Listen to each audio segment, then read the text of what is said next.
òní rí dààmú o ọlọ́run ó dúró táwọn náà ọlọ́run sì máa bùkún wọn òní rí àṣìṣe òní ṣòfò ọmọ ọlọ́run ṣàánú àwọn náà ó dúpẹ́ lọ́wọ́ wọn ẹ dákẹ́ bá mi kí gbogbo gúrúùpù pátápátá ó dúpẹ́ lọ́wọ́ wọn ọlọ́run ò ní dààmú wọn ó dúpẹ́ lọ́wọ́ yín o ọ̀dà Latisne tí yín gan ló ṣe kókó jù ẹ ṣeun gan ó dúpẹ́ ọlọ́run ò ní dààmú yín ẹ̀ ní rí kú ọmọ ẹ̀ ní rí dààmú o ó dúpẹ́ lọ́wọ́ yín ẹ ṣeun. báwo wà lára yín.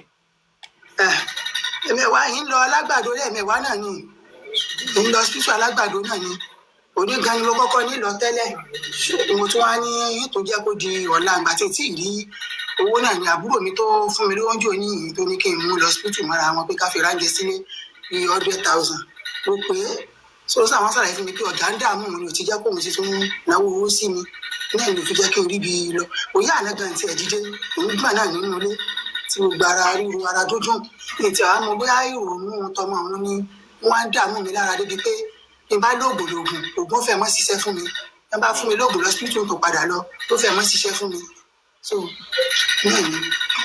ẹ pẹ̀lẹ́ mà ọlọ́run agbára yín lọ fẹ́ pẹ̀lẹ́ mà. ẹ ṣeun mo dúpẹ́ ẹ ṣeun. ẹ má wọrí a ṣì wà lẹ́yìn àti give up ó ti yẹn a ṣì wà lẹ́yìn. yes sir ẹ ṣeun mo dúpẹ́ ẹ ṣeun mo dúpẹ́ o. yes sir ẹ ṣe mà ó dà mà. ó dàbọ̀.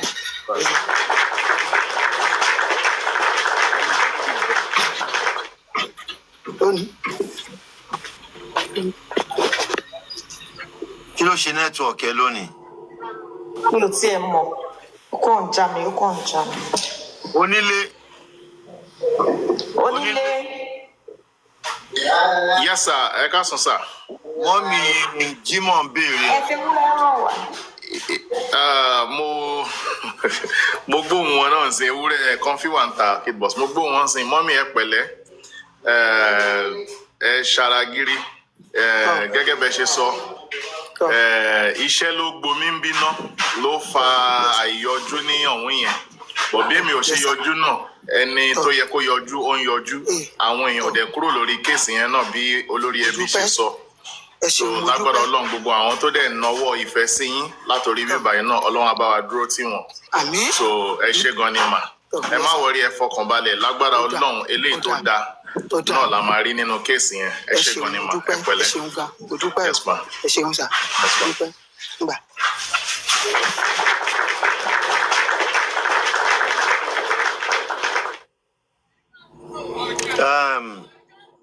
mama tí màmá béèrè wọ náà.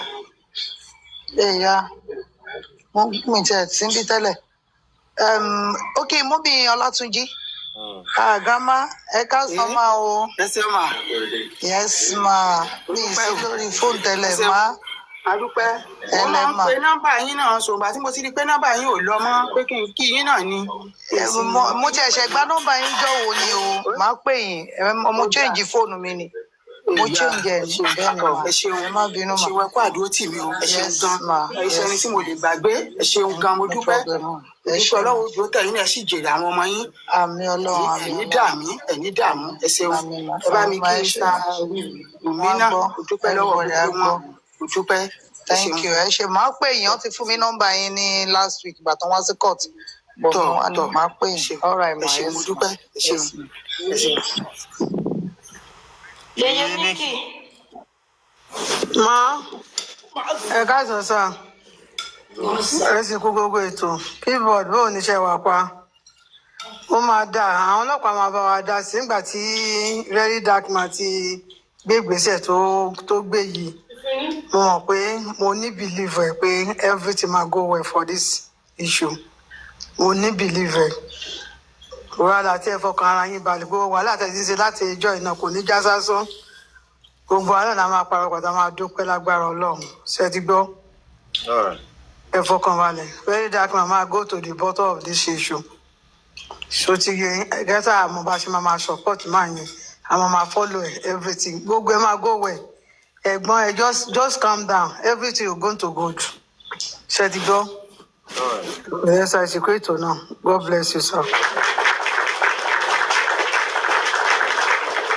bọ̀ bí olórí òbí George ṣe wá give advice because ìgbà tó sọ̀rọ̀ tó ní court lọ́jọ́ yẹn wọ́n give advice pé àwọn ti release òkú ọmọ yẹn immediately tán ti ṣe autopsy tìjọba tán nígbà yẹn wípé àwọn ẹbí ni ó wà lọ́wọ́ ẹ̀ that is giving the advice now that they should go and give him a befitting burial.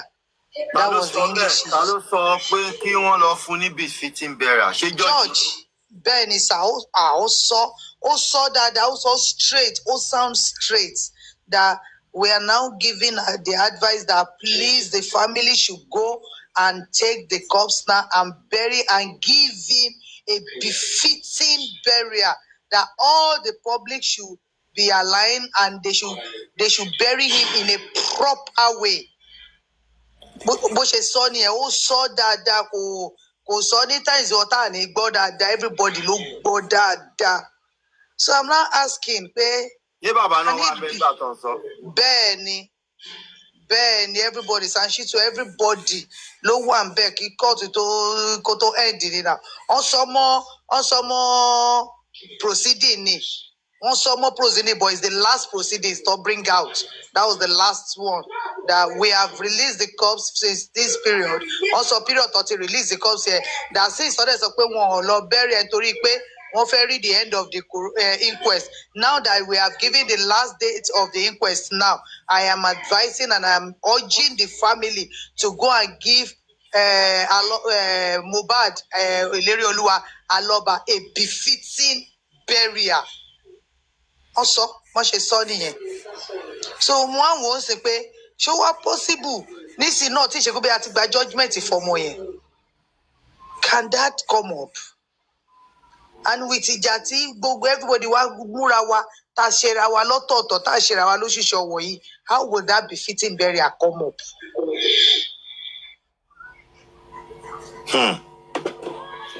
Ó ga o.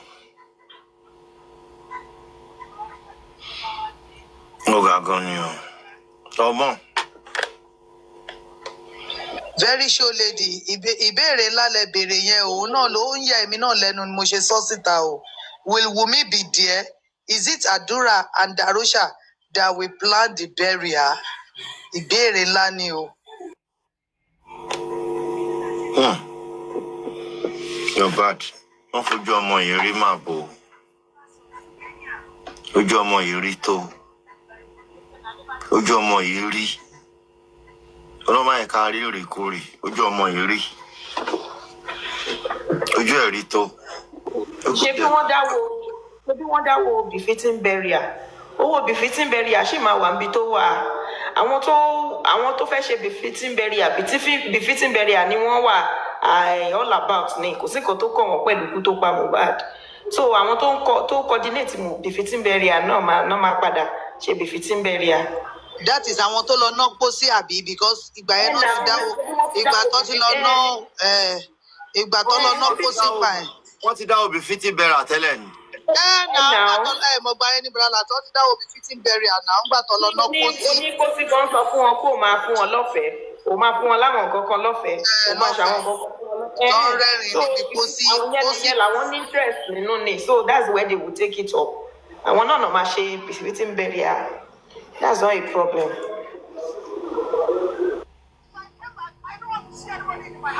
Ó ga gan ni. Ó lọ fà gan. Kò dúró tòsí rárá. Ìyábọ̀ Òjó àti Tonto Dike àwọn náà ti dáwọ́ befitting burial fún. Bọ̀ ṣáwọn náà wá fẹ́ plan ẹ̀ ni ṣé wọ́n lè ṣe pẹ̀lú bọ́rọ̀ ṣe lọ tínú àwọn public gan inú wa ò tí ì dùn. For the fact that this boy have not gotten justice. Tí olówó befitting burial tẹ̀ sọ ẹ sọ pé pọ̀ ọ́. Sọ pé ó ti lọ pọ̀ ọ́. Ó ti lọ. Kódà láti FCC máa kó everybody ní.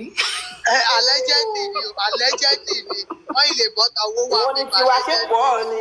Ṣé pọ̀ ọ́ lórúkọ mi? Allegedly ni.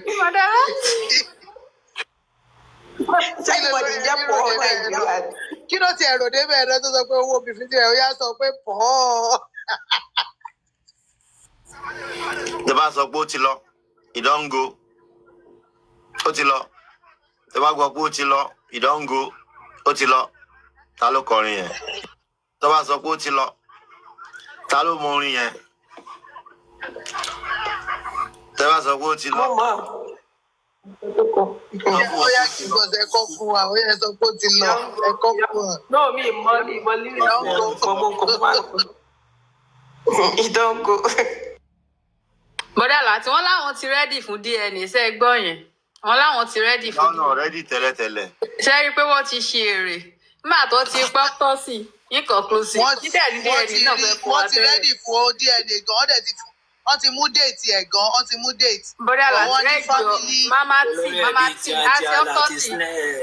A ṣe autopsy inconclusive. Tiwa Latisne. Olórí ẹbí tiwa Latisne. Olórí ẹbí tiwa Latisne. Ṣó ti mú ọjọ́ DNA ni tòótọ́. Wọ́n ti mú ọjọ́ DNA, àwọn ti mú ọjọ́ DNA. Ìjọ́ ni DNA. Ó dàgbé Friday yìí náà ni mo gbọ́ pé ó dàgbé fẹ́ ṣe báyìí.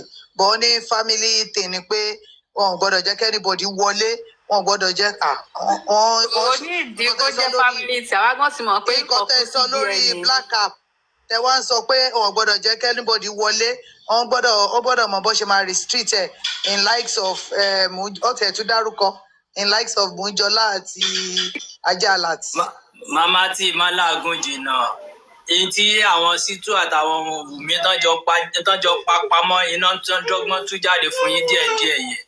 Ẹ mọ́ láàgùn jìnnà. Ìgbà tá à ń sọ fún yín pé àti sítú àtàwọn Wùmí ọjọ́ ń ṣiṣẹ́ papọ̀ ní ṣe bí everybody wọ́n ń argue ni.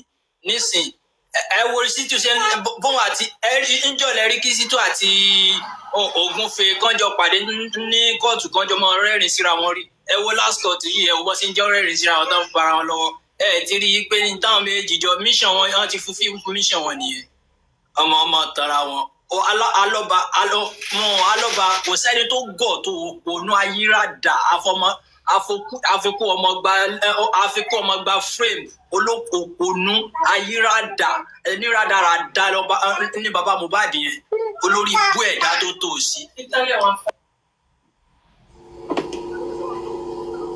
Ó ní kókó kò rí bẹ́ẹ̀ ṣe ròyìn ẹ̀ o. Nífún tó bá yẹ pé Dèjì Adéyanjú náà ní lọ́ọ̀yà wa, wọ́n ṣe máa exchange greeting náà nìyẹn. So kò rí bẹ́ẹ̀ yẹn o. Àwa là ń bára wọn jà o. Àwa là ń bára wa jà lọ́ọ̀yà ò ní bára wọn jà. Àwọn adájọ́ ò kì í ṣọ̀tá ara wọn. Láíláí ọ̀rẹ́ ni wọn because ó fi sọ́dọ̀ tiẹ̀ léni ni. Ó tún lè fi sọ́dọ̀ ẹlòmíì lọ́la. Owó ni kókó. Sórí tí George tí lọ́yà àti lọ́yà tó bá jọ gbaṣẹ́ papọ̀ wọn kì í bára wọn jà, wọn bá jọ argue ní court wọn kì í bára wọn jà, wọn dàbí àwọn politicians. Inú kóòtù ni wọ́n ti jẹ́ ọ̀tá. Inú kóòtù ni wọ́n ti jẹ́ ọ̀tá. Mídélì tó bá bọ́ síta báyìí ọ̀rẹ́ gidi ni wọ́n. Ọ̀rẹ́ ni wọ́n sóòdì wọn lè di ọ̀tá, wọ́n lè bára wọn. Wọ́n á tún jọ mu bí ẹ̀ lálẹ́. Wọ́n lè bára wọn argue nínú court. Nínú court nìkan ni iná ti wúlò. Lẹ́yìn court wọn ò wúlò mọ́.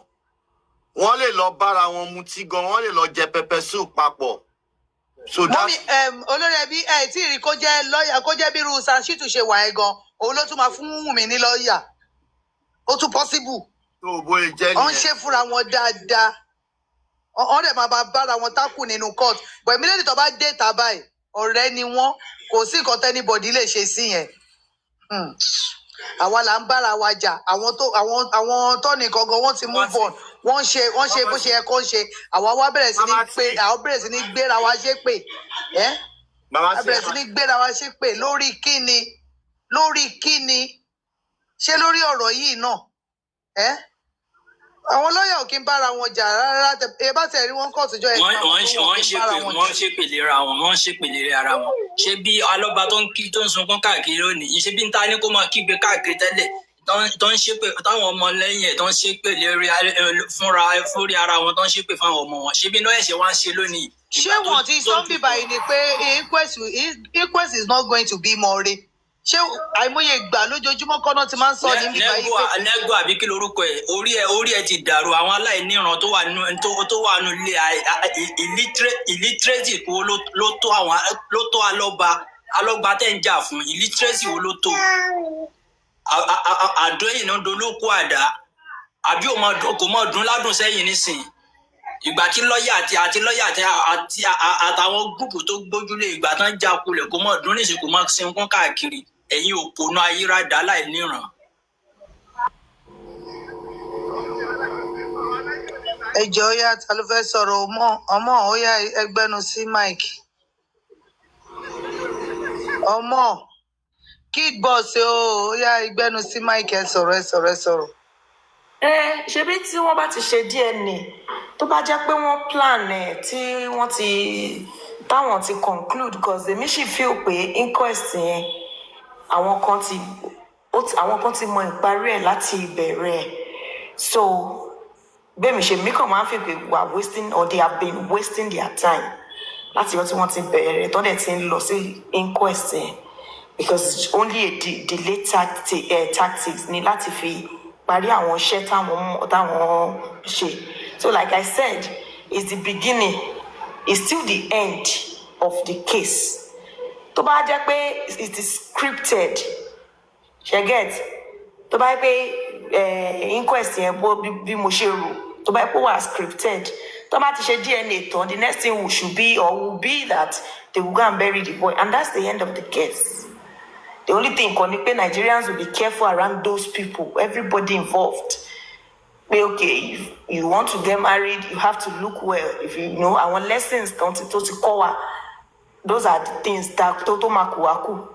But at the same time, it could be the beginning of the case, even after the what's it called? After the DNA, Babashini case, Yomishini case. They can still gbogbo wọn lè drag ara wọn wọ again especially baba tó bá jẹ́ pé wọ́n ní interest but tó bá jẹ́ pé wọ́n ní interest well tí wọ́n ti settle ẹ̀ lábẹ́lẹ̀ we move náà ni. So nǹkan tí mo ń béèrè lẹ́ ń béèrè every time wọ́n ní bàbá ti sọ pé tí a bá ṣe DNA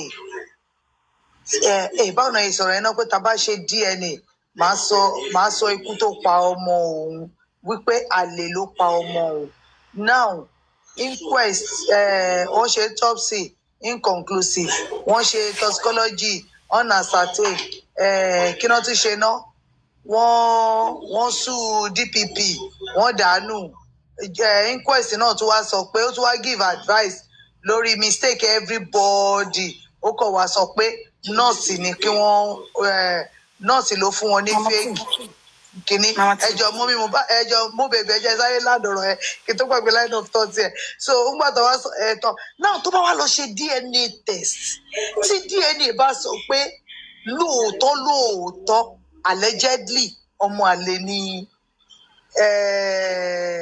ọmọ kí ló fi líǹkì mọ́ ikú tó pa Mohbad ṣé kí ló fi líǹkì mọ́ pẹ̀lú gbogbo nǹkan tá ti gbogbo fact findings tá ti wá látijọ́ ẹ̀ tá à rí nǹkan kan ẹ̀ báwo lọ̀rọ̀ àlè ṣe líǹkì mọ́ nǹkan tí mo fẹ́ sọ nìyẹn. okay tó bá wá jẹ́ lóòótọ́ ọmọ ni bẹ́ẹ̀ ṣe wò lọ bẹ́ẹ̀ yẹn kémi náà tún wá wò wá sí wípé lóòótọ́ ọmọ ni is that the end of the case. So kí ló ṣẹlẹ̀ is that the end of the case? God bless you. mo láì ká kúndé ìlọ tún gbé lọ yẹn. mo bè bóyá hello kickboss mama tí. nítorí yẹn ní kí ẹ dúná nítorí ọ̀rọ̀ tí kickboss sọ lẹ́ẹ̀kan mo lè sáré gùnkè mama tí bọ̀ṣẹ̀ báyìí wà ní corona inquest ní ọjọ́ Friday. bẹ́ẹ̀ ni mà. it's like bíi pé a gbọ́ pé wọ́n ní wọ́n sọ kankan wípé George yẹn gan ó advise wọn pé kán lọ sí mo. àwọn ti sọ́ńbì náà. wọ́n ti settle nǹkan tó ń fẹ́ settle already. no ẹ mọ̀ pé òun náà ibẹ̀ yẹn pẹ̀lú rẹ má jẹ́ ká máa mí ìsẹ̀ papọ̀ à ń mí ìsẹ̀ papọ̀ o tẹ́lẹ̀tẹ́lẹ̀ ibẹ̀ náà ń ṣe ilé ẹjọ́ o wọ́n ń wá àṣírí tó fẹ́ dìmú tó lè fi sọ pé ìdí rèé tá fẹ́ fi sùn lágbájá ìdí rèé tá fẹ́ fi sùn tàmẹ̀dó nǹkan tó ń wá ń bẹ̀ yẹn nìyẹn o ó ti wá give advice ẹ ó ti sọ ẹni tó máa sùn ó ti give advice ẹ o so the last one ni pé even advice pé wọ́n fẹ́ gbé ẹjọ́ lọ ilé ẹjọ́ tó give yìí náà kò affect ọmọ tó wà ní mud kò affect tó bá sin ọmọ so wọ́n give final advice as a motherlyhood ipe àwọn ti release òkú yẹn tipẹ́tipẹ́ but àwọn family lọ sọ pé nítorí pé àwọn fẹ́ mọ kí ló máa kẹ́yìn inquest That was why I thought she hold there. So at this time that the inquest is over, I advise and I give a mandate, you should go and bury the boy and give him a befitting burial. So wọn sọ fún yín pé ẹjọ́ ti tán. No. Àwa la lè sọ pé ẹjọ́ ti tán. Bàbá ló lè sọ pé ẹjọ́ ti tán. Ṣùgbọ́n kinní kan ni mo sọ látijọ́ yìí. Olórẹ̀bí tó bá fa gbùrù máa fagbó. Tó bá ní ẹjọ́ tí tán. Tó bá ní ẹjọ́ tí tán ní corona inquest. Àbí nǹkan tó mí nǹkan yẹn. Bẹ́ẹ̀ kí ni next thing? Kí ni wọ́n refer yín sí? Because bọ́n yẹn ṣe tán ní corona inquest, ó gbọ́dọ̀ ní next step. Ipe òkè ẹ lọ sí ọ́fíìsì báyìí o, ẹ lọ ṣe báyìí o. Wọ́n kàn ní. Lọ́ọ̀yà wọn náà máa lọ́ọ̀yà Ṣáṣítù ló máa ṣe yẹ. Bọ̀ bó ṣe yẹ kó rí prosecutor ìjọba ló yẹ kó take charge láti bẹ̀ yẹn. Prosecutor ìjọba ló máa take charge. Àwọn tó ń advice pé kán gbé. Àwọn wo dẹ̀ náà advice kán gbé. DPP ti give advice there before the end of the inquest pé kán gbé nurse àti spending. Ṣé ti understand? So gbogbo nǹkan tó sì sọ náà ibi tó sì end up sí náà sì nìyẹn. Ṣùgbọ́n Wùmí negligence ló ṣe Wùmí pé kò ṣe tó ṣùgbọ́n ẹ jẹ́ ká wò bóyá torí pé ó ń ṣopó ọkọ ẹ̀ ni ò ṣe mọ̀ nǹkan tó yẹ kó ṣe. Wọ́n ní kò ṣe tó. Mama T, if Baba and the rest of the family tí wọ́n bá fẹ́ mọ ikú tó lílì pa Mohbad, they would look towards the CCTV phone forensic, right? Ṣùgbọ́n nítorí pé it is more of selective, that is more of property, nǹkan tó fi sílẹ̀, bóyá nítorí ọ̀rọ̀ àjọsọ wọn àbí nǹkan kan, that is why they are looking towards DNA. I want us to think about this again. What if ọmọ yẹn jẹ́ ọmọ ọkọ, ọmọ Mohbad, either which way, tí result ṣáà show positive? Ṣé bàbá máa sọ pé àlèkọ ló pa Mohbad mọ́ ni? Àbí ṣẹ́jọ́ ti tán bẹ́ẹ̀ yẹn ni? Because tó jẹ́ pé nǹkan tó ìwọ as bàbá nǹkan tó sọ dání ni o ti sọ tẹ́lẹ̀ pé tí wọ́n bá ṣe what's it called DNA tí result jáde, mo mọ̀ pé àlè ló pọ̀ mọ́ mi, mo mọ̀ máa sọ̀rọ̀ ńgbà yẹn. Tí with the same results, either cook or cook tó bá wá jáde as positive bá ṣe ń sọ̀rọ̀ yìí, will Baba still maintain that same fact? Ṣé bàbá tí George ti announce inquest judge.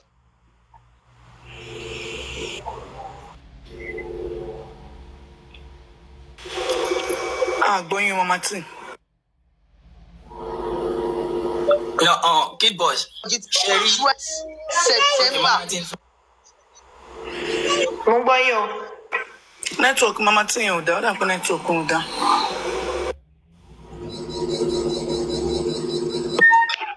Kid boys, ṣe rí intention yẹn. Má jẹ́ ká parọ́ tọ́ra wa. From the beginning, ẹ mọ̀ pé ní kò sí tí Wùmí tó ṣe lórí ikú Mohbad, tí Blessing ṣe lórí ikú Mohbad, tí bàbá Mohbad wà wí ẹ̀. Gbogbo àwọn pípù yìí, ẹni tó bá lójú inú tó fojú inú wọ̀rọ̀ yìí from the beginning débi tá a balẹ̀ lónìí, ẹ máa mọ̀ yìí pé ní inú ojú abẹ́lẹ̀ ìwé kan ìní gbogbo wọn sì ń kọ writing wọn sí. Gbogbo wọn náà mọ bí tí àwọn ti bẹ̀rẹ̀, wọ́n dẹ̀ mọ bí tí everything máa parí sí. I'm telling you. Ṣẹ́rí ọgbọ́n ìní Wùmí lò fún bàbá Mohbad. Wùmí ti já bàbá Mohbad mọ̀ yìí pé ní bàbá sáà ti máa tú àṣírí mi, gbogbo ọ̀nà tó bá mọ̀ wọ́n jáde tán pé ikú tó pọ̀ mọ́ ẹ lélẹ̀. At the end of the day, gbogbo wa jọ padà jọ pàdé bí wípé ní ìtọ́mọ̀ yìí fi kalẹ̀ ó tó wá pín. Ṣé understand? At the end of the day, ìgbà tí bàbá Mohbad wá rí pé ní ibi tọ́mọ̀ yìí ń lọ yìí, ó possible kó jẹ́ pé ní gbogbo tí ọmọ òun fi kalẹ̀ kò nǹkan kò ní padà tó ń lọ ọmọ gẹ́gẹ́ bọ́n ṣe promise òun from the beginning kó máa tó àṣírí. Bàbá yẹn náà wá fẹ́ fi gba ọ̀nà yìí pé ní ọmọ Mohbad ọmọ yìí sì sọ ọmọ Mohbad. Meanwhile òótọ́ ni kò kí ń ṣe ọmọ Mohbad lóòótọ́ àti ní òdodo. Ẹwà àtìgbà tí wọ́n ti ń sọ tó bá jẹ́ pé ní ọmọ Mohbad ni Liam ni kò sí nǹkan kan tí wọ́n máa kọ́kọ́ ṣe lórí justice for Mohbad ju yí pé kọ́kọ́ ṣe DNA test yẹn lọ from the beginning. Bọ̀ látara wípé ọmọ yẹn ò kí ń sọ ọmọ ọkọ ìlú jẹ́ kánjọ máa delay kínní yẹn. Wọ́n dẹ̀ ti wọ́ọ̀nù bàbá Joseph Aloba yìí pé gbogbo kínní tó bá mọ̀ wọn rẹ̀ ibi tó ọmọ ẹ lọ wọ́n náà máa lọ. Inú jẹ́ kí Joseph Aloba náà máa play along torí pé ó mọ̀ yìí pé ní gbogbo àwọn public gan wọ́n ready láti wá justice fọmọ yìí. Joseph Aloba ò dẹ̀ mọ bóun ṣe fẹ́ padà. Kò mọ bó ṣe fẹ́ padà. That is why tóun náà fi ń play along. Joseph Aloba kò sí nǹkan kan tó pa Mohbad tí Joseph Aloba wà wẹ̀. Ó mọ everything from A to Z. Ṣé understand my gbogbo plan tán dẹ̀ plan lórí DNA yìí. I'm telling you pé kò sí ibi tí wọ́n ti lè ṣe DNA ní the whole world tán ti lè ṣe DNA Liam lónìí. Result tó bá gbé jáde result yẹn kọ́ ni wọ́n máa gbé jáde fún wa fún public. Result tó máa gbé jáde fún DNA result Liam wọ́n ti ṣe wọ́n dẹ̀ ti parí iṣẹ́ yẹn. That reason why tó fi jáde tán lónìí pé àwọn ti ṣe tán láti ṣe DNA. Result DNA ti wà available yìí tó máa tender sí public tó máa tender sí government tó máa tender fún everywhere. Wọ́n ti parí ẹ̀ ó ti wà available iná fi ń sọ fún public ní lónìí iná fi ń sọ lónìí pé àwọn ti ṣe tán. If not result yẹn náà DNA result tó fẹ́ tender yìí ni wọ́n ń work on láti jọ yìí. Owó ni kókó ẹjọ́ sà. Mo rò pé wọ́n sọ pé wọ́n ti ṣe kí lorúkọ ẹ̀ DNA ọmọ yìí tẹ́lẹ̀tẹ́lẹ̀. Ipe wọ́n ti ṣe ibùdó bọ̀bọ̀ yẹn gan Mohbad kó tó kú gan ó mọ ẹni tó ní ọmọ yẹn nítorí ẹ̀ ni wọ́n ṣe ń bọ́n bàbọ̀ yẹn káàkiri up and down so that wọ́n á lè mú bọ̀ yẹn kúrò lọ́nà. Àbẹ́ ti gbàgbé pé wọ́n ti sọ pé wọ́n ti ṣe DNA ọmọ yẹn pé kì í ṣe ibùdó wọn ní Naira wà àwẹ̀ ibù Sam Larry wà àwẹ̀ ibùdó bọ̀bọ̀ yìí yẹn gan Mohbad kó tó kó náà wà àwẹ̀. Ṣé kò yẹ yín nìkan tí mo ń sọ? Ikú wọn ti mẹni tó ní kò sí nǹkan tó máa gbé wọn. Àgbọ́yé yeye ẹ̀mọ̀ kan ní pé kò sí irú ìjà tó fẹ́ wà láàrin Naira Marley àti Mohbad tó jẹ́ pé ní Naira Marley ò ní mọ in and out nípa relationship Mohbad ṣe ọ̀dà là. Naira Marley gangan mọ̀ yìí pé ní ọmọ yìí kì í sọ ọmọ Mohbad. That is why tí Naira Marley fi jáde tán yanyan tó fi kọ ta ni bàbá bébí. Ayé yẹn á da ẹ̀gbọ́n mi. Tó bá jẹ́ pé nínú Mohbad ló ní ọmọ Liam yẹn ni Naira Marley gangan máa bó ṣe dọ́gbọ́n sọ fún wa pé Mohbad kọ́ ló lọ́mọ yìí bẹ́ẹ̀ náà ló máa sọ jáde pé Mohbad ló lọ́mọ yẹn for sure. But everybody nínú Marley record yẹn wọ́n mọ̀ yìí pé ní Mohbad kọ́ ló lọ́mọ yìí.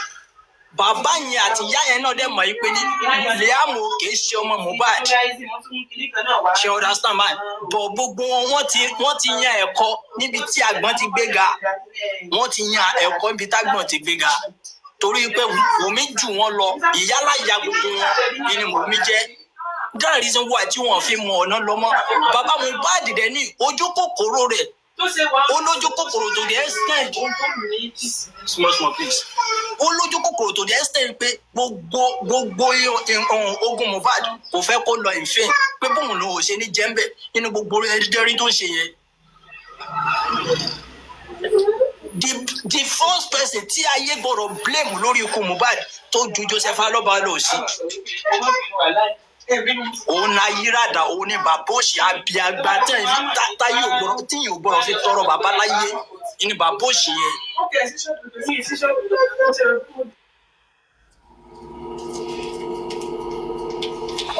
Àdé again wọ́n tún sọ fún wa pé tí ẹ rántí pé Wùmí gan sọ pé ikú tó yẹ kó pa Mohbad tó yẹ kó pa Liam òun ló pa Mohbad. bàbá náà dẹ̀ tún sọ ipe tó bá ṣe DNA pé òun mọ ikú tó pa ọmọ òun ipe àlè pa ọmọ òun dáa àlè tó pa ọmọ yẹn sì that means say àwọn tó pa ọmọ yẹn àwọn tó ní ọmọ yẹn gangan àwọn tó ní bọ́ọ̀ yẹn Liam yẹn àwọn yẹn gangan náà ṣekú pa bọ̀bọ̀ yìí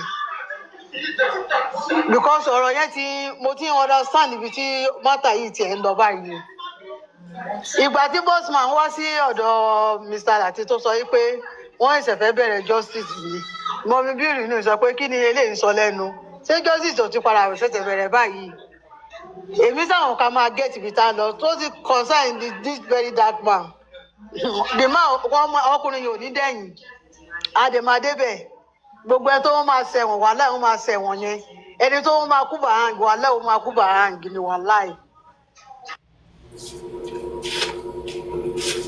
ẹ ká sàn mọ́ kí gbogbo ilé. ẹ káàbọ̀. ẹ ká sàn máa àìsíta débi ẹ ká sàn. mo kí gbogbo panelists mo kí gbogbo àwọn commenters happy new week to every one of us.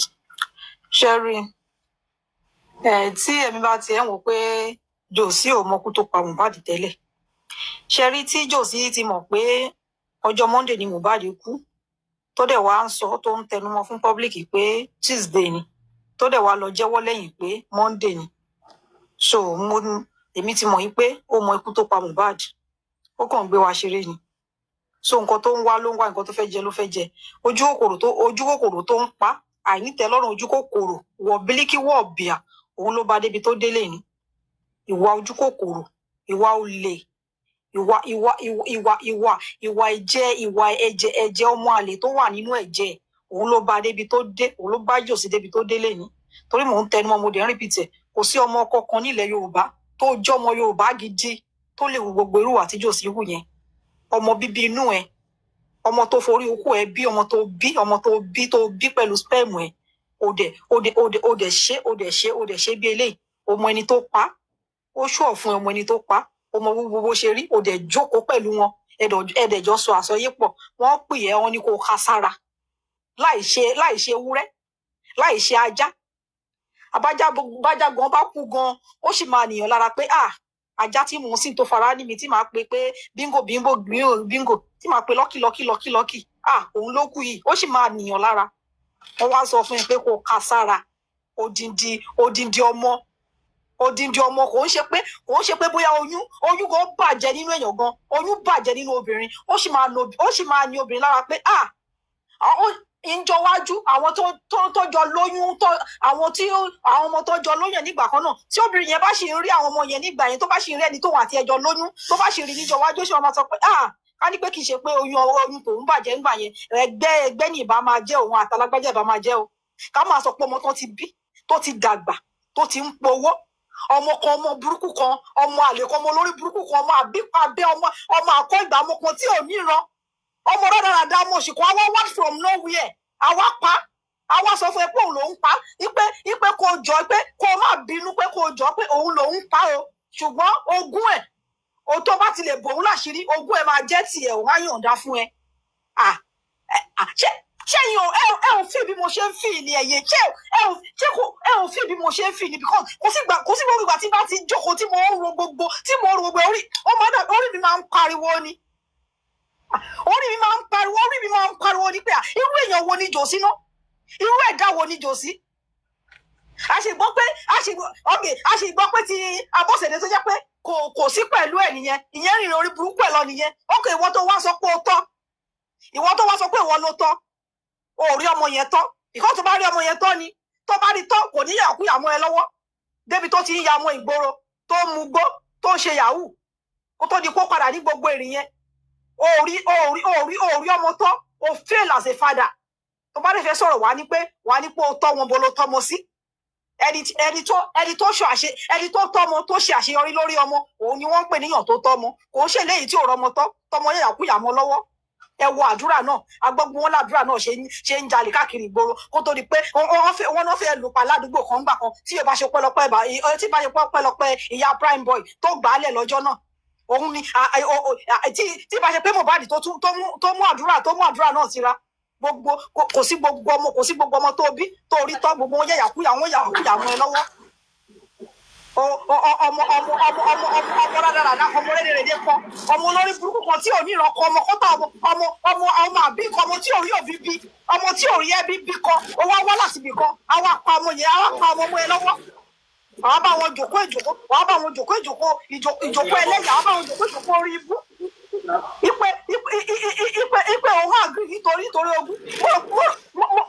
mo rò pé ọmọ ló ń jogún bàbá ni èmi ò mọ̀ pé bàbá ti ń jogún ọmọ ni mo rò pé ó jogún bàbá wọ́n máa sọ pé ọmọ máa gbẹ̀yìn wá ni bàbá Mohbad ló wá jòsí ló wá gbẹ̀yìn Mohbad báyìí jòsí ló gbẹ̀yìn Mohbad àdúrà tí jòsí ń gbà ni pé kó ń gbẹ̀yìn àwọn ọmọ òun ọ̀sà àdúrà tó ń bí kọ́ńtì máa ṣe pé àdúrà tó ń gbà nìyẹn pé kó ń gbẹ̀yìn àwọn ọmọ gbogbo orí burúkú tó ń ṣe lórí ikú Mohbad yẹn kò lè máa ṣe very dark man tún pè yẹ o tún pàpà parọ́ ọjọ́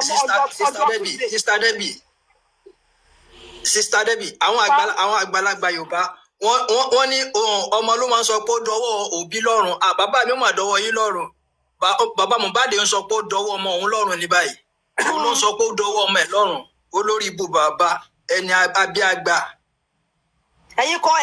ẹ̀yin olórí burúkú kan ẹ̀yin ìkà bíi tiẹ̀ kan tí wàá ń tẹ̀lé ojú yín sì fọ́ etí yín sì di ẹgbẹ́rẹ́ tó sún ẹgbẹ́rẹ́ tó sì yẹn ó sì ráfẹ́ ti bẹ́ẹ̀ yín kan tẹ́ fẹ́ jẹ kò jẹ́ kẹ́ gbọ́ ẹ sì pàpà ń tẹ̀lé gbogbo irọ́ orí burúkú tó ń pa tó sọ pé ọmọ kú ní Tuesday whereas Monday lọmọ kú tó ń fúnra ẹ dẹ́ mọ̀ tó dẹ̀ mọ̀ láàrin òun àti àwọn ojúlùmọ̀ ẹ̀ tó dẹ̀ mọ̀ pé ọjọ́ Monday lọmọ yẹn kú ọjọ́ Monday ni wọ́n pa ọmọ yẹn òtún lọ́dọ̀ fẹ́ dákun òtún repeat ọjọ́ Tuesday olórí burúkú gbà olórí burúkú ayàtọ̀ ń gbà òun ni jòsí ìran wọn yẹ kí ìran wọn parun ìran jòsí ìran wùmí ìran abọ́sẹ̀dé sẹ́rí ìran mẹ́ta yẹn ó yẹ kí wọ́n clear kúrò láyé ni kó mà lọ germinate kò yẹ kó wọ́n germinate mọ́ rárá àti rárá ó yẹ kí ìran àwọn mẹ́ta yẹn parun ìran abọ́sẹ̀dé ìran jòsí ìran wùmí ìran mẹ́ta yẹn ìdílé mẹ́ta yẹn ó yẹ kó parun kò yẹ kó exist mọ́ àwọn ìka ọ̀dájú èèyàn burúkú gbogbo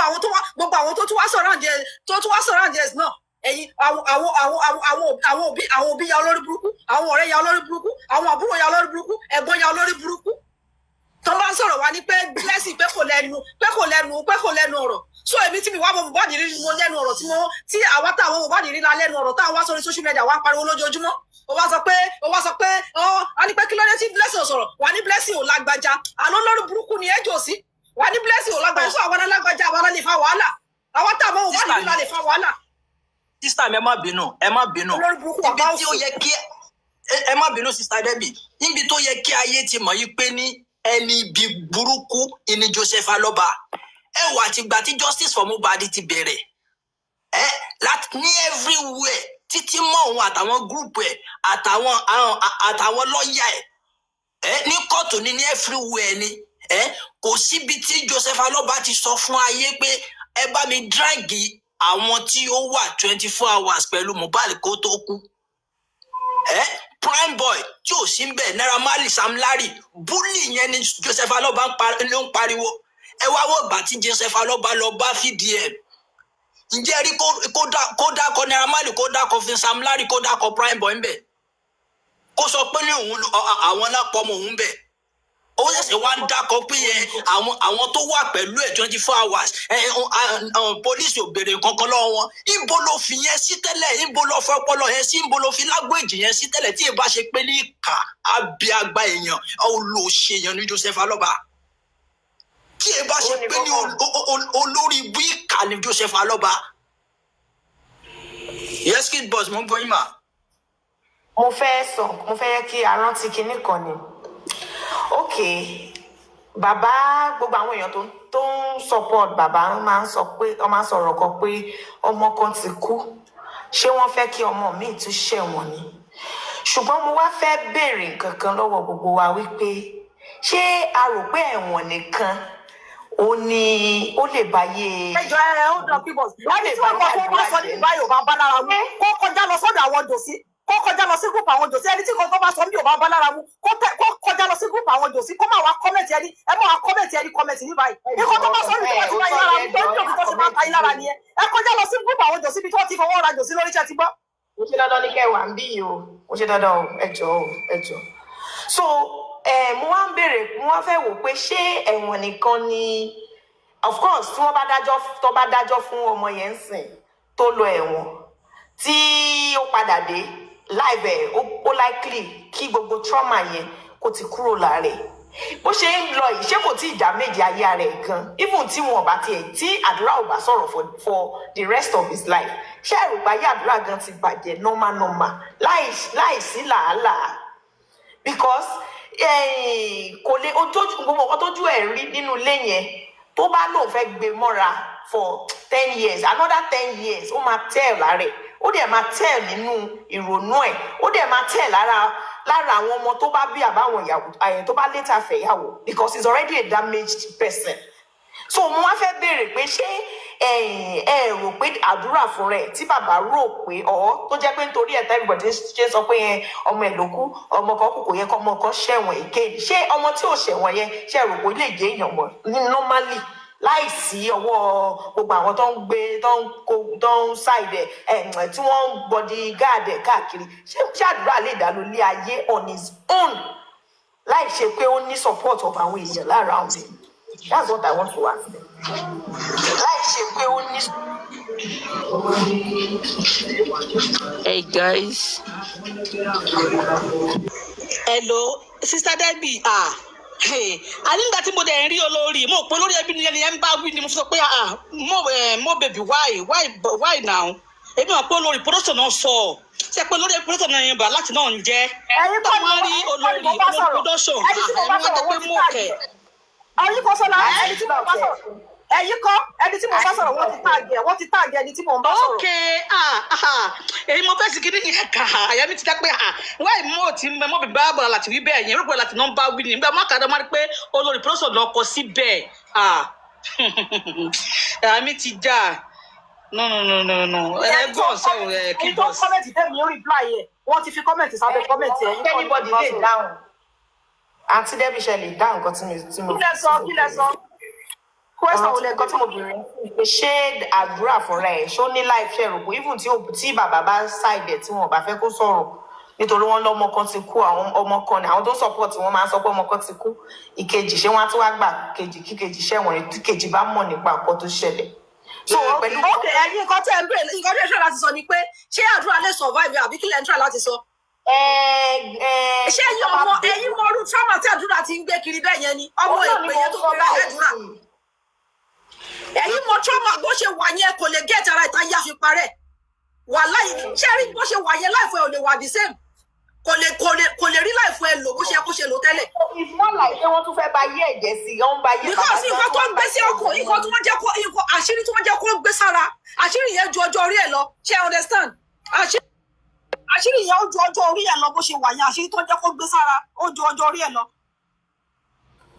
débi rí bí bọ́ọ̀ yẹn ṣe rí ni ṣé ẹ rí i pé tí bọ́ọ̀ yẹn gan bá ń sọ̀rọ̀ ó máa jẹ́ kẹ́gbọ́n kan tí bọ́ọ̀ yẹn sọ.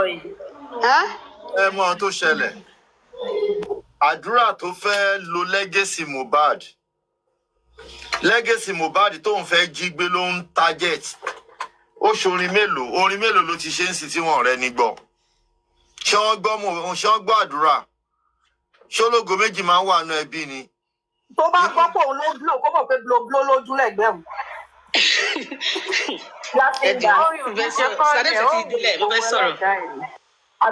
àbí laughing gas.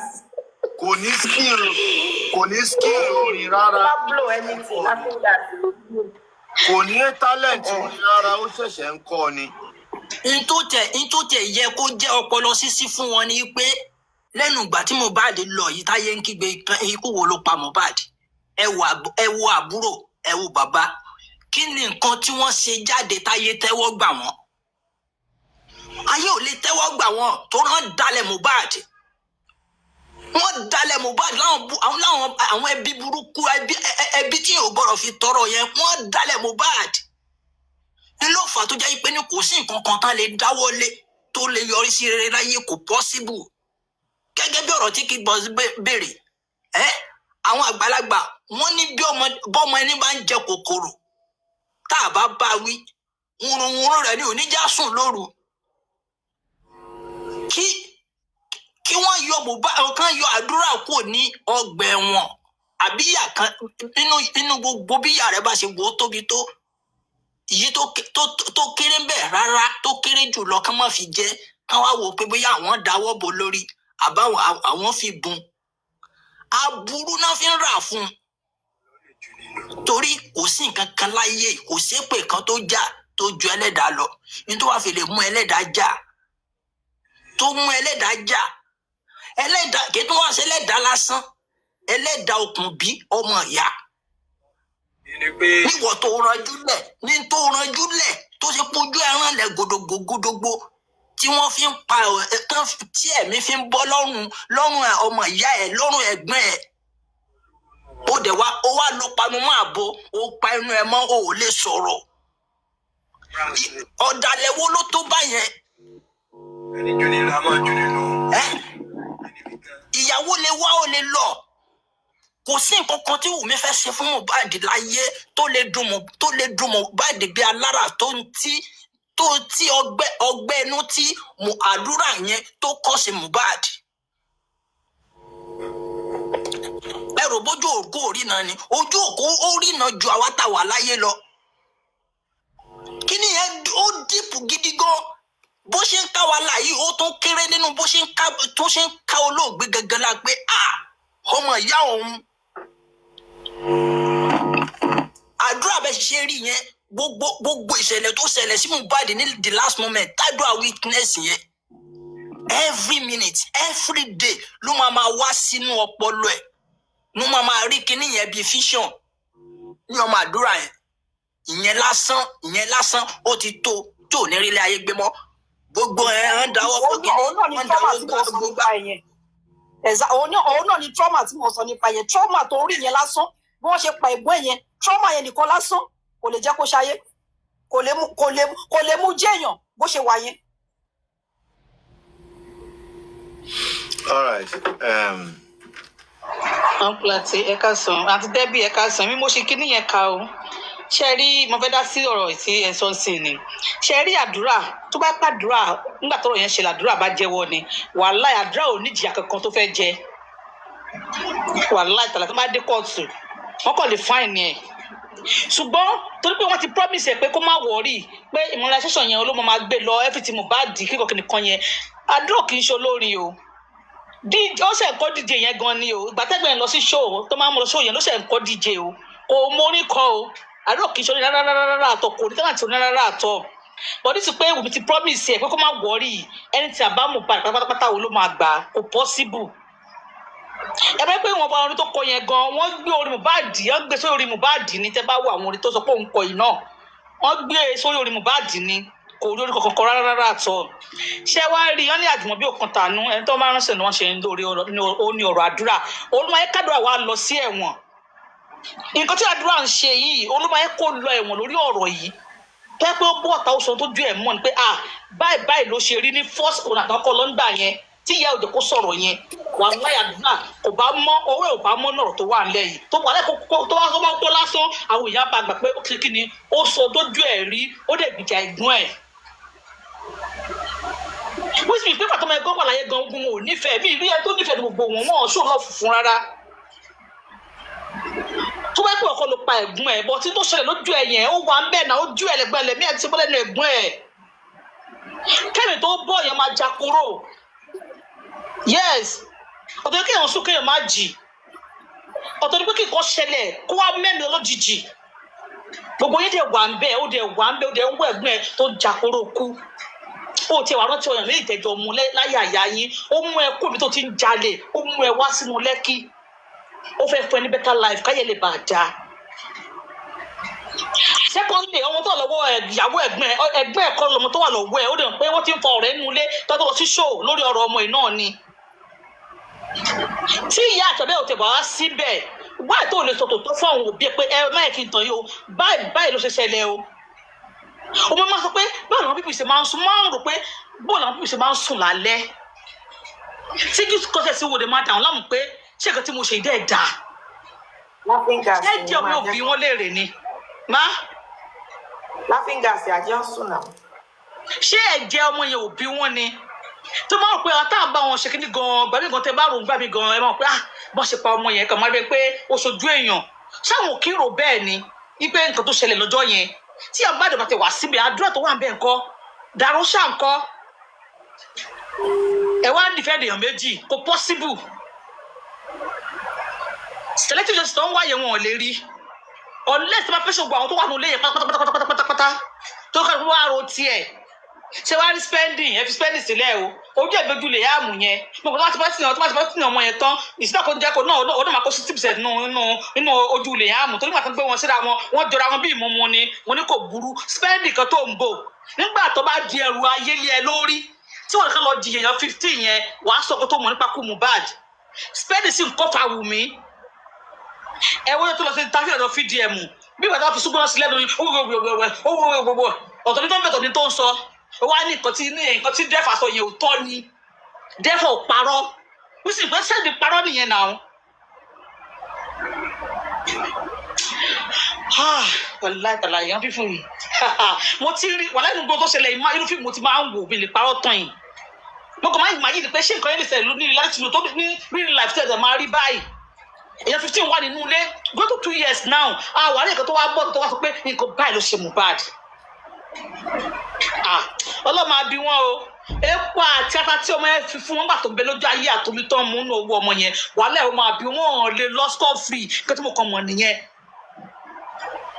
wàhálà ìtàláyè wọn lè lọ score free o kò bá ṣe bàbá kò bá ṣe anybody tó bá ti wà guilty ẹ̀wọ̀n straight ni kó fún punishment wọn bàbá lè wọ́n torí ọmọ ọlọ́mọ lè wọ́n torí bàbá báyìí tó lè jẹ́ kí o sọ fún Nàìjíríà mọ́ ni go to 2 years now I wonder ríbo àwọn àríkókó for the 2 years.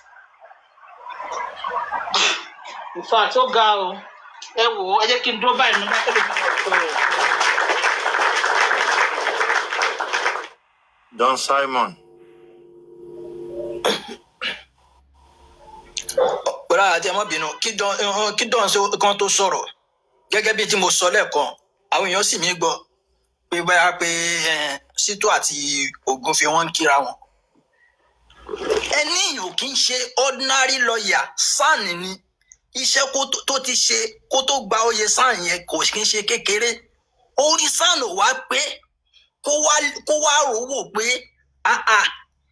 ìyá ọmọ yìí mọ̀ ní pé ní òun pe ọmọ yìí lóòjọ́ ní 12 lóòjọ́ Monday ìyàwó ẹ̀ ló mọ̀ gbé kọ́ọ̀lù ìyàwó ẹ̀ mọ̀ sọ fóun kó ń sùn lọ́wọ́ ni 12 yìí mọ̀ ní spending mọ̀ sọ pé ní Mohbad yìí wá sọ̀kalẹ̀ wá bóun Mohbad ló wá spending ló wá sọ̀kalẹ̀ wá bóun ó bóun sọ̀rọ̀ ó tún jòkó ó tún tẹ fóònù tí ìyá sọ pé ní òun pé kò gbé pọ́m ìyàwó ẹ̀ ló gbé tí ìyàwó ẹ̀ ló ń sùn fóònù ẹ̀ ló máa ń tẹ̀. bẹ́ẹ̀ni parọ́ ni. so SAN yẹn ò wá rí yẹn rò kò rí yẹn rò kó mọ̀ yìí pé àwọn pípù yìí wọ́n ń parọ́ ibi táwọn pípù yìí fi sí lélẹ̀ SAN yẹn ò rí yẹn rò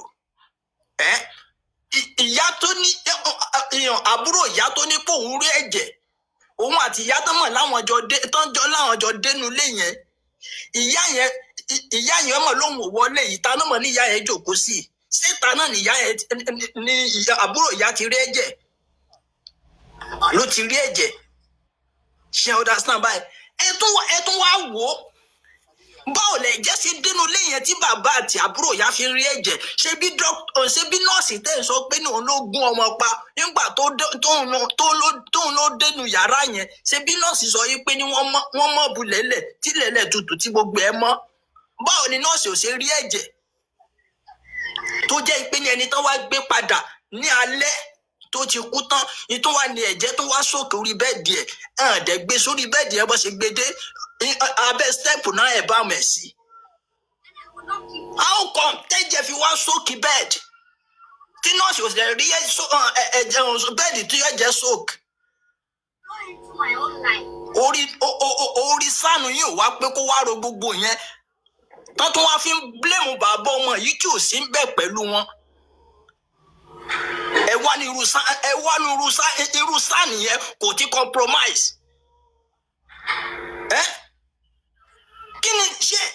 Kí ló dé tó yẹ pé ní emotion lásán làwọn èèyàn fi ń wo nǹkan fojú inú wò kán gbé ọpọlọ kán gbé kalẹ̀ kán fi ru ọ̀rọ̀ yẹn. ẹ̀yin kan wá nípa tó ń jà fún SAN yẹn kò compromise tó bá tún fẹ́ compromise ńkọ́ Sáàni èwo ló ń sọ? Sítù tí ò rí gbogbo yẹn rò. Sítù tí ò rí gbogbo yẹn rò, gbogbo ọ̀rọ̀ tẹ́ wọ́n sọ tí gbogbo àwọn witness sọ ní court tí ò rí rò mọ́ra wọn kó gbé síra wọn wò kó wo irọ́ tó jáde ńbẹ̀ kó fi ìyẹn kọ tiẹ̀ jáde. Tó fà jẹ́ pé at the end of the day gbogbo irọ́ tí anybody wọ́n pa bàbá ẹ̀. Owó ní kókó. Ẹ ti ń gbẹlura wọn o, ẹ má ṣe mistake o, ẹ ti ń gbẹlura wọn, ẹ ti ń mìzẹ o, ẹ ti ń mìzẹ ọ̀pọ̀, ẹ ti ń gbẹlura wọn. Jòsí sọ wípé lọ́ọ̀yà òun kò sọ pé lọ́ọ̀yà Mohbad o, ó ní lọ́ọ̀yà òun. Ṣé understand? Lọ́ọ̀yà òun ni Jòsí sọ kò sọ pé lọ́ọ̀yà Mohbad. So ẹ má gbẹlura wọn. Mo mọ̀. Ẹ ti ń mìzẹ ọ̀pọ̀. Mo mọ̀. So nǹkan tí Jòsí bá lè sọ pé òun fẹ́ fún ara òun ni lọ́ọ̀yà ẹ máa ṣe, kò kì í ṣe. Nǹkan tí Jòsí bá sọ pé kó benefit òun, ibi tó bá sọ pé kí lọ́ọ̀yà òun tẹ̀, ibi tó bá sọ pé ẹ̀mí ìmọ̀ bí máa ṣe bù tẹ̀, so òun ní lọ́ọ̀yà ẹ máa lọ. Ṣé understand? So kò ń ṣe ibi tí Jòsí bá sọ pé kó yà kò ní yà, torí nǹkan tí Jòsí ń wá ọ̀tọ̀, ẹ̀yin lẹ́kọ̀ọ́ ń ṣe mistake, ẹ̀yin lẹ́kọ̀ọ́ miss up nǹkan tí Jòsí ń wá ọ̀tọ̀. So nǹkan tí Jòsí dẹ̀ ń wá òun ní lọ́ọ̀yà ẹ gbọ́dọ̀ bá wá. So ẹ jẹ́ kí bẹ̀ yẹn yé yín, nǹkan tí Jòsí ń wá ní lọ́ọ̀yà ẹ gbọ́dọ̀ bá wá. Sister Debbie, ọ̀rọ̀ tẹ́ ń sọ yé mi, ẹ jẹ́ kí tèmi náà yé yín. Ìdí mo ń tà láti sọ ni pé ìgbà táwa ń kígbe pé lọ́ọ̀yà yìí ẹ farabalẹ̀ sí i, lọ́ọ̀yà yìí ò ṣiṣẹ́ fún Mohbad, ọ̀tọ̀ níṣẹ́ tó ń ṣe. At the end of the day, ṣé bí lọ́ọ̀yà yẹn náà ló ń padà tó ń defend Wùmí ní kóòtù yẹn, tó tún jọ ń blame bàbá ọmọ. Kò compromise nínú yẹn ọkọ nírú nǹkan báyẹn ọkọ ní court. Àwa mọ̀ pé kì í ṣe lọ́ọ̀yà Mohbad, lọ́ọ̀yà bàbá Joseph Alọ́ba ni. Àmọ́ at the end of the day gbogbo wọn jọ ní plan. Àti Alọ́ba tó jẹ́ tó defend àtòun tó ń defend Alọ́ba àti Wùmí tó ń lọ́ọ̀yà Wùmí àti gbà àti àwọ̀ gbogbo wọn jọ ní plan wọn mọ̀ bí tó ń lọ, àwa náà kàn ń dà lórí irú. Láwọn pípù tó lọ́wọ́ ní fèrè fún yẹn. Tán bá lọ jọ ní plan, báwo náà ṣe máa sọ pé wọ́n pa Mohbad, ọmọ kú, the next thing ṣé tí bá yẹ pé ti jọ plan yẹn tẹ́lẹ̀, ṣé ẹ ti mọ̀ tẹ́lẹ̀ pé Mohbad fẹ́ kú ni? Tòdì kọ́ ti ṣé ti àwọn nǹkan tí ẹ ní kí Blessing tó lọ jù sínú sàárè Mohbad yẹn, ṣé ẹ ti ṣe sílẹ̀ tẹ́lẹ̀ ni? Àbí ṣé ọjọ́ tí Mohbad kú, ṣé ọjọ́ yẹn ni wọ́n wá sáré pẹ̀lú gbogbo yẹn ni? Mo rò pé wọ́n máa ń sọ pé ògo, nǹkan tí mo máa ń gbọ́ tó máa ń sọ nílẹ̀ Yorùbá ni pé wọ́n ní ògo tí bàbá ẹ̀ ò lò wàá lò, ògo táwọn òbí ẹ̀ ò lò ó máa lò, but ní ti Jòsí ògo tí ọmọ ẹ̀ ò lò òun fẹ́ lò. Mo dẹ̀ rò pé wọ́n máa ń sọ pé ògo tí àwọn òbí ẹ̀ ò lò ó máa lò lágbára Ọlọ́run, but tí Jòsí ni mo rí tó yàtọ̀.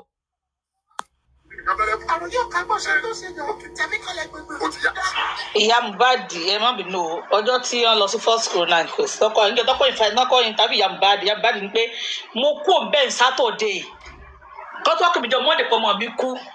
Ó dà pé mo pé tọ́lẹ̀tì ò kì í gbàgbé ọ̀rọ̀, wọ́n kàn fẹ́ yí ọ̀rọ̀ yẹn, wọ́n lè rọ̀ yẹn rí torí àwọn àti báwọn sèfù fídíò yẹn lóríṣiríṣi pamọ́, kò sí nǹkan tó fẹ́ sọ. Ipe ó ní mo kó bẹ́ẹ̀ Saturday, ọmọ yẹn dẹ̀ bẹ́gbẹ́ kí n dúró kó n ti ṣóde, òun fẹ́ sọ nǹkan fún mi. Mo kó bẹ́ẹ̀ Saturday, ọlọ́wọ́ mi kú lọ́jọ́ Monday. Mo pè fóònù ẹ̀ ò lọ, mo á pè ìyàwó ẹ̀. Ìyàwó ẹ̀ wá ní pé ẹni fojú sunkún ọmọ o, òun á ní kí ló dé, àwọn ní kò sí, ó kàn ń sùn ni. Olóbìkú ló bá ń kọ́ skit tí ò bá wọn edit ẹ̀. Olóbìkú ló bá ń kọ́ skit yẹn tí kò bá wọn edit ẹ̀. Oyin kan sọ́ra, ẹ ti gbàgbé, ó tún sọ pé mọ́mì ṣe gbọ́ kankan ni. Ẹ ti gbàgbé. Ìyá mi á dáa fún yín, mọ́mì ṣe gbọ́ kankan ni, ìyẹn ní rárá, ta ló ń bá wí? Ṣé wòye náà pé èbò ni, ọ̀rọ̀ agogo náà ní kò ṣiṣẹ́? Ṣé wòye náà pé wà ni? Ó ní mo wá jókòó, mo wá rí fìrí. Ìwọ sùn lálàárí ni. Ṣé ìyá Mohbad sùn lálàárí? Òun jókòó, kàn rí fìrí. Òkò rí fìrí tí Mohbad kọjá, ta ló ń bá sọ̀rọ̀? Ṣé wòye náà pé ṣé tàbátẹ̀ wà káwé, ṣé wọ́n náà làwà káwé ni? Táwọn káwé sáwà kan gbọ́n orí wa náà ni. Ẹ wá fẹ́ yí gbogbo interview first interview yẹn fẹ́ yí dànù.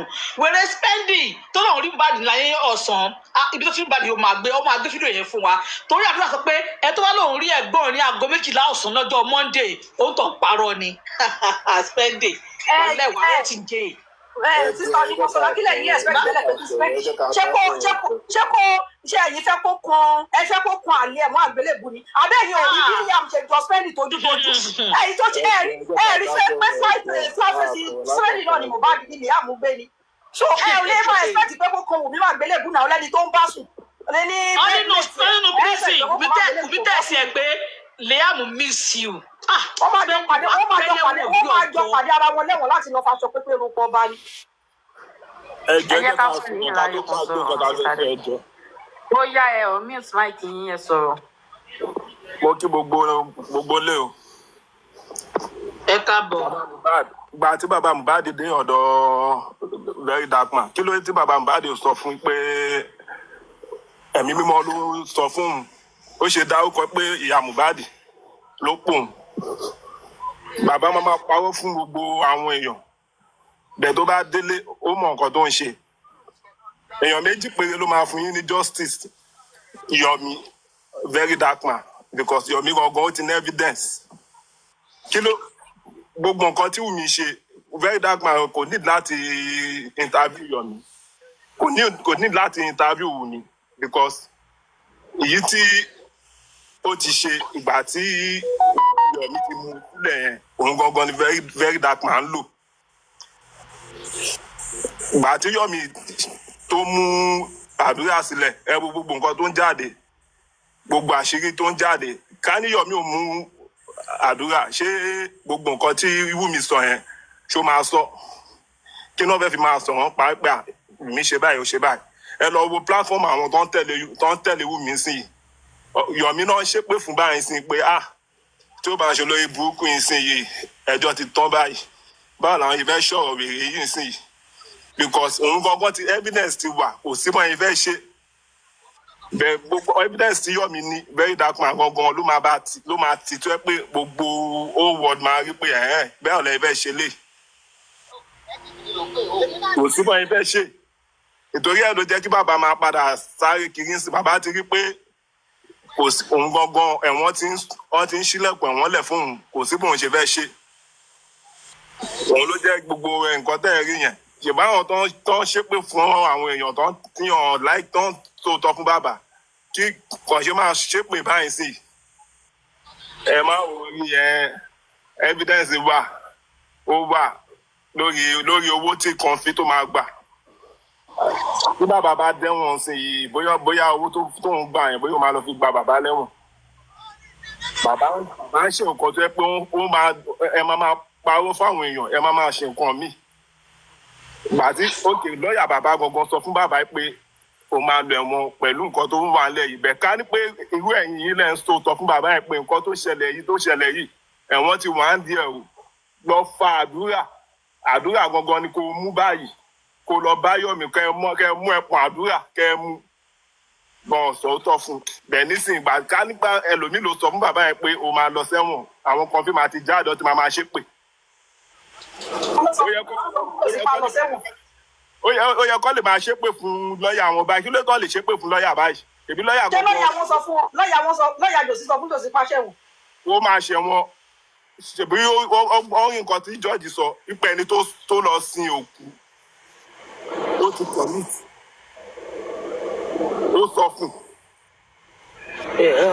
ẹ káàárọ̀ ẹ káàsán ẹ káalẹ́ níbi kíbi tẹ́ bá wà èmi kàn fẹ́ bẹ̀rẹ̀ question kan ìgbà tí wọ́n send 2 million sí bàbá tí bàbá ní kí wọ́n send ẹ̀ sí Darosha wáì tí bàbá ò ṣe sọ pé PA Davido ó send 2 million sí òun ṣé wọ́n fẹ́ kọ́ mọ́ àbẹ̀ yẹn ni kò yé mi àbẹ̀rù ń bá bàbá.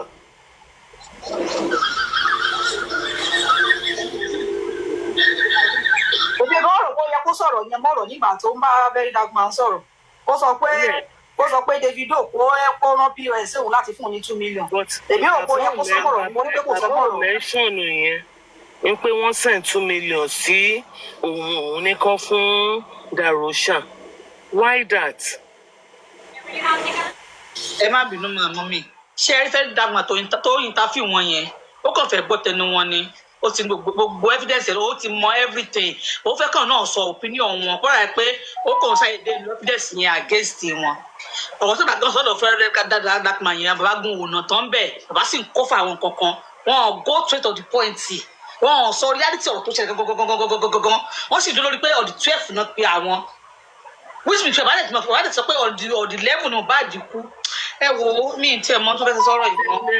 Bàbá ò tún sọ pé blessing ló pe àwọn tó ní kí àwọn pé blessing pé òun kò dákọ pé blessing pé òun. Ẹ̀mí mímọ́ yìí náà ló sì ń pariwo ẹ̀mí mímọ́ yìí náà ló sì ń pariwo. Why that? No, ẹ má bínú kò funny but téèyàn bá ń really fẹ́ justice òtítọ́ àti òdodo ó yẹ kéèyàn lè nà tán but wọn ò dárúkọ blessing wọn ò dárúkọ 2 million ń pé pa gbogbo kinní yẹn ó fa ìrònú tó kò yé mi.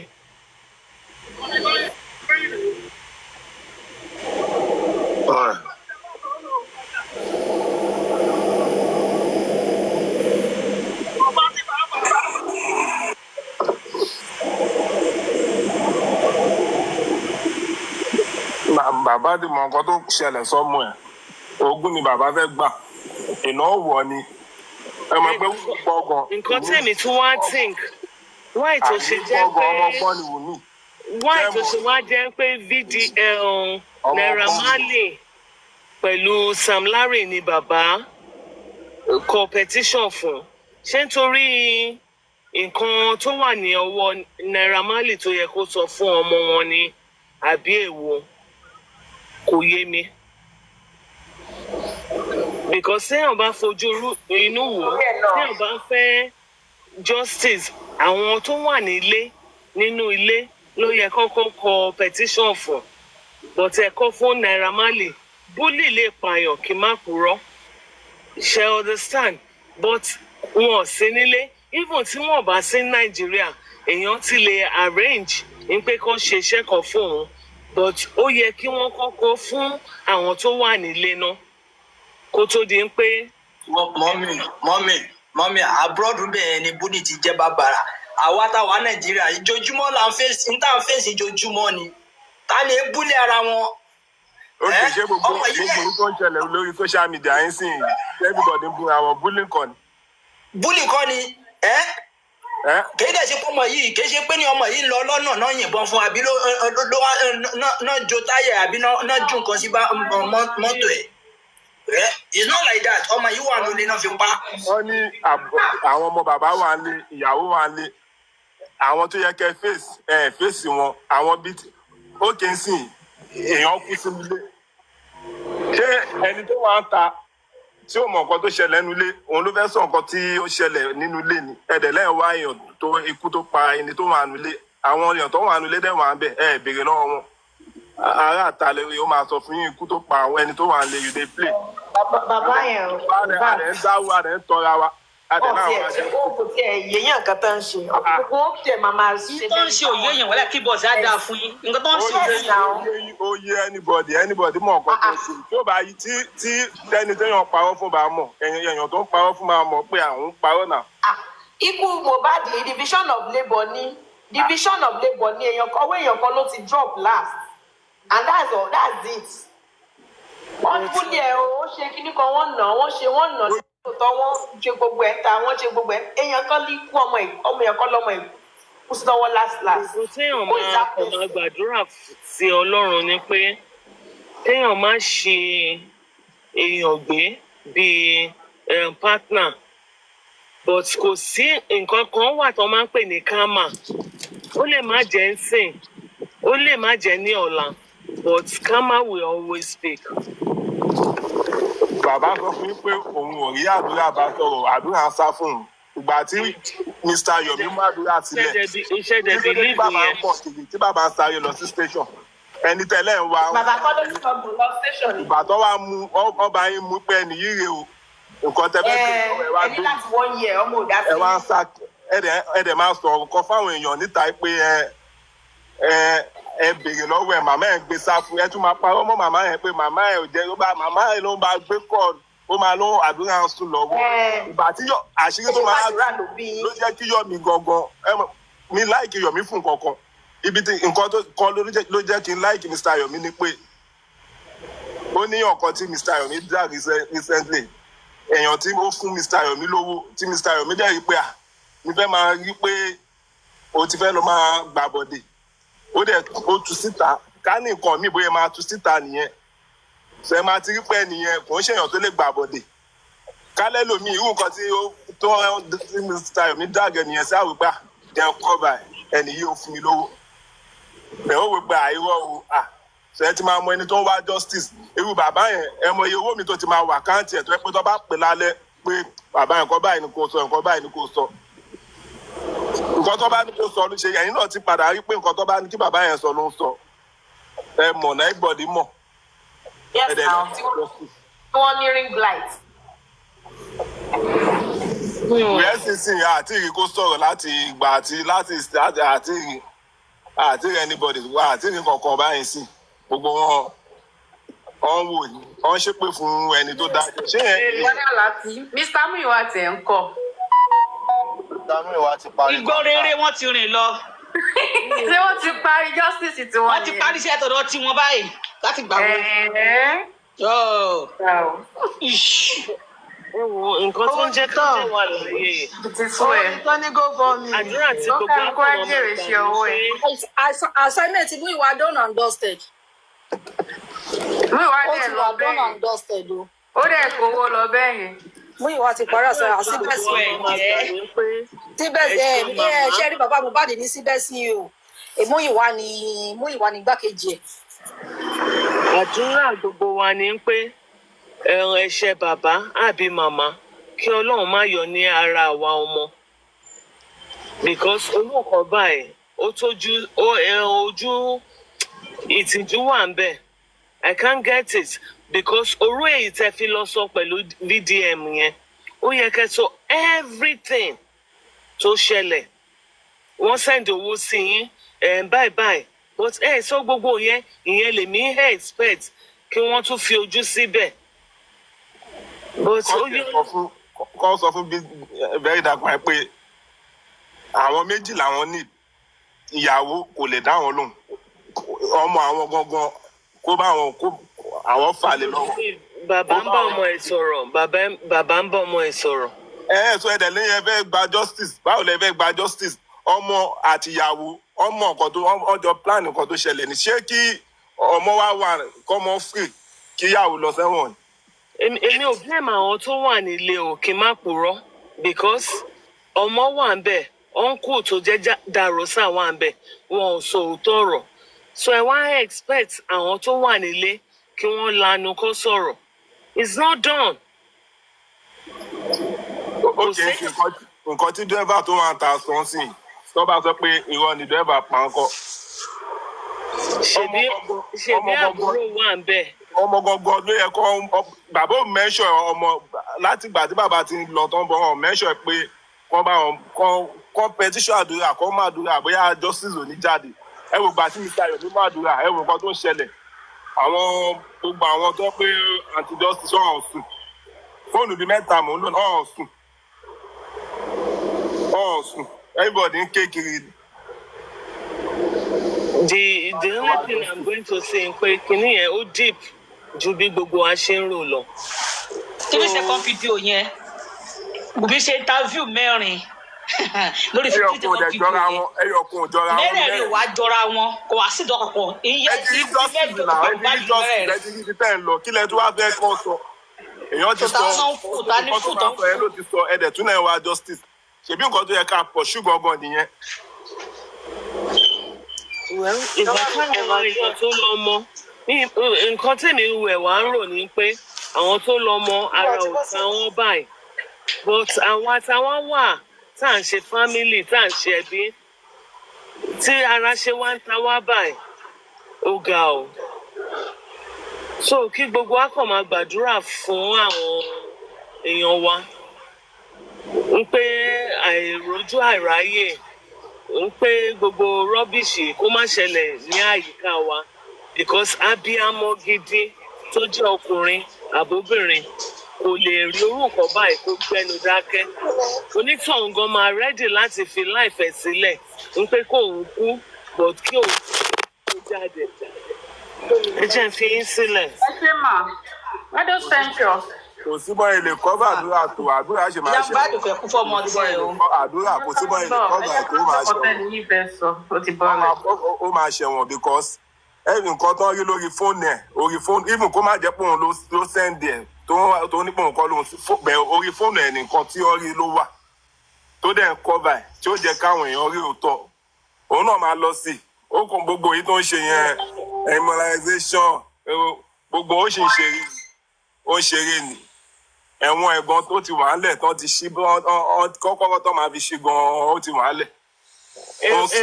ẹ̀wọ̀n ẹ̀ ò mà sí lọ́wọ́ yín. ọwọ́ wa kọ̀. ọwọ́ Ọlọ́run nìkan ni ẹ̀wọ̀n àwọn tó bá mọ̀ ń pa kínní yìí wà because èèyàn ò lè máa go through gbogbo drama gbogbo nǹkan tó ń ṣẹlẹ̀ for the past almost going to 2 years. mi use mọ́ gbogbo life yìí but for 2 years kéèyàn máa sáré gbé phone kó máa wò bóyá wọ́n ti rí nǹkan kan wọ́n ti discover nǹkan kan kò speak well. Anyway ó yọ Ọlọ́run gbogbo nǹkan tó ń ṣẹlẹ̀ láyé yìí Ọlọ́run ti kọ sílẹ̀ but Ọlọ́run ń ṣọba ìkà kò sí nǹkan tí èèyàn lè ṣe ní ayé tó jẹ́ pé ẹ̀dá fi ọwọ́ bò gbangba ló jẹ́ níwájú Ọlọ́run ẹ jẹ́ ń fi yín sílẹ̀. ẹ̀dẹ̀ mọ ọmọ ológun bẹ́ẹ̀ ọmọ ọlọ́run ọmọ bẹ́ẹ̀ ẹ̀dẹ̀ pa ọmọ yẹn bẹ́ẹ̀ ẹ̀dẹ̀ pa ẹ̀dẹ̀ ọ̀dẹ̀ ohun sùn ọ̀dẹ̀ jẹ́ inú ọ̀dẹ̀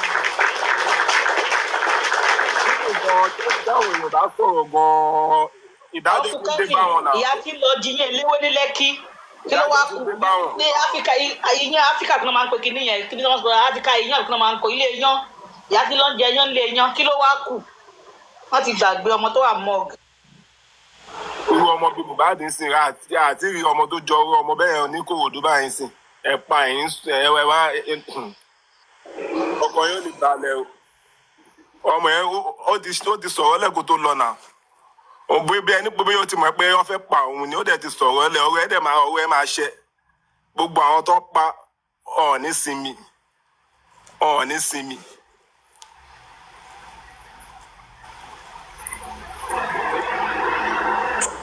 ẹ ṣe kẹni pí ẹ jẹ́ ká sọ̀rọ̀ nípa latest náà ẹ jẹ́ ká sọ̀rọ̀ nípa Buhari bọ́dà láti wọ́n ní ex president wa kú bọ́dà láti dà kí ló sọ. wọ́n ní ex president wa kú sí London tó yẹ kó rí bẹ́ẹ̀. Ọlọ́run á fọ̀run kẹ́ wọn. ó yẹ kó lọ kú sí London wọn ní fásitì ọkàn Nàìjíríà tó yẹ kó rí bẹ́ẹ̀ dídẹ̀ ní kí mẹ́kúnnù ṣe ń sìn. ọmọ sá. kí ló sọ ń sìn. mo ní wọ́n ní ex president wa kú lánàá wọ́n kú sí London. kí ni ká wá ṣe sí yẹn.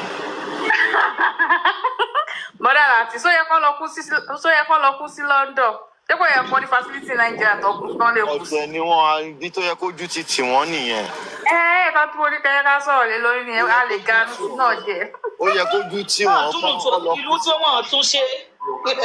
ṣáàtì ẹ̀mọ̀ bóyá ó ṣe ẹ̀kú ni bóyá remembrance ẹ̀gan ni wọ́n ṣe ṣàmù ni.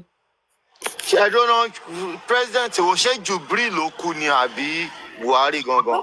Buhari ni o. Jubril ti kú tẹyíntẹyín sí i. àmọ́ bóyá remembrance ẹ̀ ni wọ́n ṣe ó ṣe tó time fún wọn láti pé kí wọ́n kéde ẹ̀ ni. Jubril ti kú. Jubril ti kú o. Jubril ti padà kú sí London wọ́n declare lánàá pé ó kú ẹni tó ti kú ti pẹ́. wọ́n ti gbé dé Nàìjíríà mo ti rí fídíò kan tí wọ́n gbé dé Nàìjíríà náà. wọ́n ti gbé dé. wọ́n ti gbé dé Nàìjíríà. àwọn wà lẹ̀. president kú. Presto. Tinubu ni bàbá àsìkò.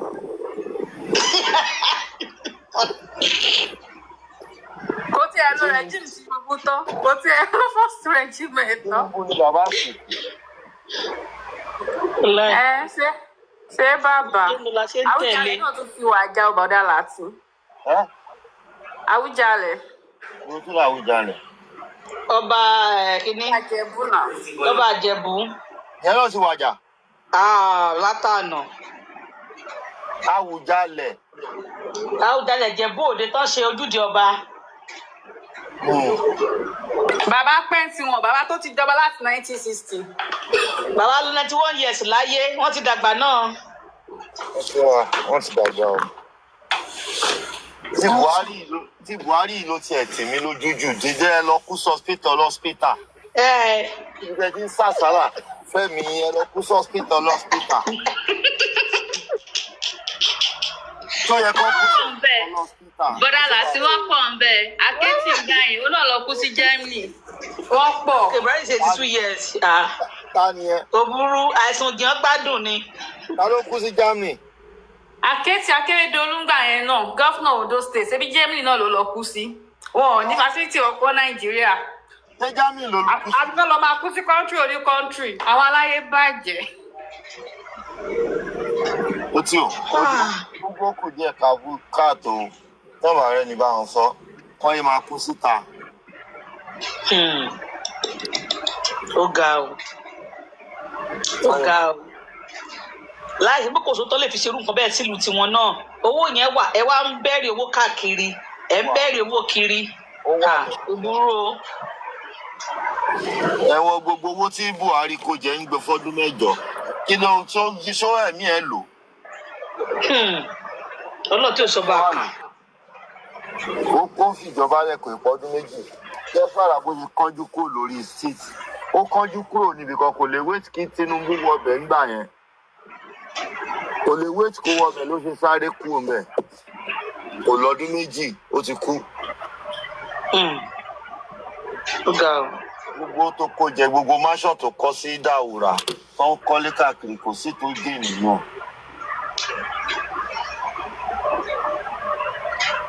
Náà fagídí kọ́rọ̀ jọ, àṣírí ń fagídí kọ́rọ̀ jọ. Wàláì. Wọ́n lọ adarí jí wọn á pàṣẹ wọn rẹ́. Nígbà òun kó pa. Ẹlẹ́ṣẹ̀ ni gbogbo wọn. Nígbà òun kó pa rẹ̀. Nígbà òun kó má pa rẹ̀.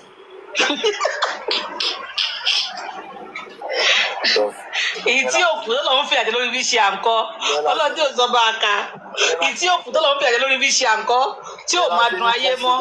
Kọ́ ṣe dáadáa lọ́wọ́ bọ́ yẹn celebrate ikú Buhari ní Kano. Buhari Yamutu làwọn ọmọ kéékèèké ń kọrin. Tó kú gidi wá nìyẹn. Ṣé Buhari ṣé bàbá ọmọ Katsina dẹ̀ ni o. Katsina ni. Ká má lè achieve hospital ní Nàìjíríà, ká má lè achieve standard hospital tó kún ojú wọn, ká má lè ní Nàìjíríà. Hospital lásán wọn tí achieve ẹ̀ for past how many years? Ọ̀ tí achieve hospital. Àná ní medical issue, Ọlọ́run á kó wọn yọ. Láti ìgbà wo làwọn fi ń nọ́ọ̀sì tiwọn náà? Bùdá tí ẹ káàsán sà. Ẹ káàsán gbogbo ilé o. Big boss ẹ káàsán mọ. Ẹ káàsán máa. Ẹ kú ọjọ́ mẹ́ta. Ọjọ́ mẹ́ta nìyẹn mà. Kí ló ń ṣẹlẹ̀ sọ̀rọ̀? Ẹgbẹ́nu sí Mike.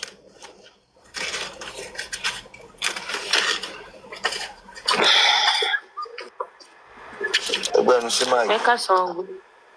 Ẹ káàsán justice. Gbọ́ yín, wọ́n ní kẹ́ tọrọ aṣọ yìí ṣe. Ẹ gbọ́ bá mi ṣe kọ́ lélẹ́yìn. Bẹ́ẹ̀ ni mà. Ẹ bá wa sọ̀rọ̀. The floor is yours. Okay, ẹ ṣé. Mo ní kí n I don't know how to put it, but I think I just have to put it anyhow. Àwọn parents mi ni. Ẹ wo bí tó bá pè nǹkan tó mi ò ṣe yẹn lórí platform mi, tó bá pè nǹkan tó send message sí mi, má ò lè tender, mi ò lè ṣe for now. Mi ò lè ṣe for now lórí platform yìí. Okay, sir. Can't collect any money for anybody for now. Okay, sir. Sir. Yeah. All right, sir. Daddy, dark choice, so dark chocolate. Chocolate. We are chocolate. Dark chocolate. Sir, good afternoon, sir. Yes, sir. Uncle Yomi wà ní platform kan, wọ́n dẹ̀ really embarrass wọn, mi ò like bọ́n ṣe ń ṣe kí wọ́n fẹ́ kí gbogbo èmi àti kéde box kájọ lọ síbẹ̀ ká lọ dàbẹ̀rù. Wọ́n really embarrass Uncle Yomi. Ẹ fi yọ̀ sílẹ̀ lọ́mú tó fine. Wọ́n máa bú wọn náà ní kò sí kò tó. Ọyọ kid boss wá kó ìyàwó yàrá. Wọ́n wà ní platform session ní àbí wọ́n wá lọ síbẹ̀. Kí ló wà lọ bẹ̀? Ìwọ bí no kò sí nǹkan kan ẹ má wọ ẹjẹ́ kan ó máa ẹ̀ láìsí wọn. Oh my God. Ẹ jẹ́ ìjọba bára wọn fà ń bẹ̀. Ẹ fi lẹ̀ sẹ́, don't worry about him. Lórí platform wo ló wà? Ken. Something shame. Ṣílẹ̀ lórúkọ lédi yẹn. Kid boss ṣẹ́yìn la kọ̀yà ni. Nígbàtọ̀ ní kẹ́ máa bọ̀. Kid boss ó ń ṣe dagboru o. Ọmọ yé ni mi mọ̀ pé ti dífá kọ̀yà o. You will be fine. Don't worry. Ṣé Yomi àwọn òkè máa ń read the comment ni? Ọlọ́run mi mọ nǹkan tó ń wá lókè ń bẹ̀ yẹn, wọ́n rí rẹ̀ ń bọ́ra sí wọn gan-an. Yomi gbọ́ ẹ̀rọ kan nọ́mọ̀ ní ìgboro, ẹ̀mí kan fà tí ò já ẹ fi sílẹ̀. It's a justice fighter. So mo ní Uncle Yomi calm down, ẹ kúrò láàrin àwọn pípọ̀ ẹran ọkọ ní ọkọ̀ ìgbà yẹn ní sọ Yomi wa máa lé sí. Ọlọ́run egun wọn dẹ̀ wá dá wọn mọ̀ kí wọ́n wọ́n bú wọn títí wọ́n tún ní ṣòkòtò tó wọ́n wọ̀ lọ sí London tó lórí pépé. Ẹ pílẹ̀ bí tá ń pè ń ṣe nìyẹn, ó yẹ pílẹ̀ ká gbọ́. Wọ́n sílẹ̀.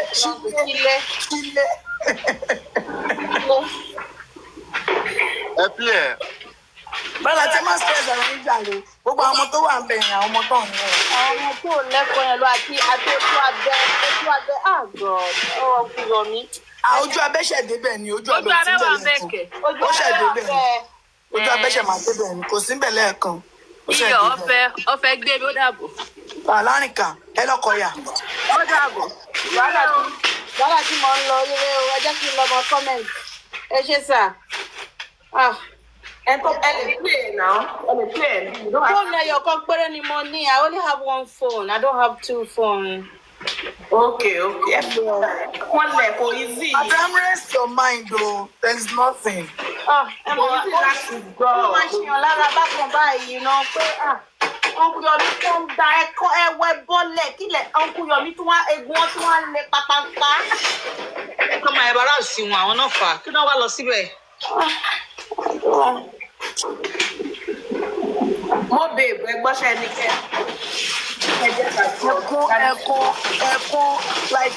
Ẹ̀kọ́ tí wọ́n ní kókó ń sọ̀rọ̀ lọ Támọ́rẹ́ mílíọ̀nù please. Ẹ̀kọ́ tí wọ́n ní kókó ń sọ̀rọ̀ lọ lẹ́ẹ̀kan ni mo constros ẹ̀hún ló wá next live bọ̀lá láti Ṣílé. Ó dà pé torí Mr. Yomi gan ló ṣe gbé mi lọ síbẹ̀. Bí mi dẹ̀ ṣe débẹ̀ mo rí pé àwọn tó wà ń bẹ̀ ó gbà wọn rọ ẹ máa ti rí ọ̀rọ̀ tó ń bá wọn sọ gan.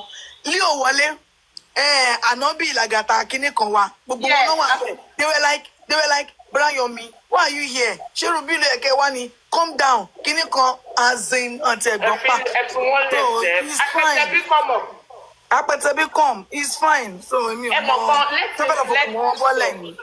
Let him mi ò kí n feel somehow because ṣe rí táwọn àwọn other side tó máa ń vent ó máa ń jẹ́ kéèyàn mọ̀ wọ́n dì mọ̀ ó máa ń jẹ́ kéèyàn rí àṣírí gan mọ̀. You will be fine. So I don't even. So you will be fine. You will be fine. Let's just hear you. Your comments mo kàn listen. Hello. Yes sir. Torí ọ̀rọ̀ tẹ́ sọ̀rọ̀ yẹ kí wọ́n sókè mo wà lókè ní anybody yín ẹ má dá sọ̀rọ̀ Yomi ẹ fi sílẹ̀.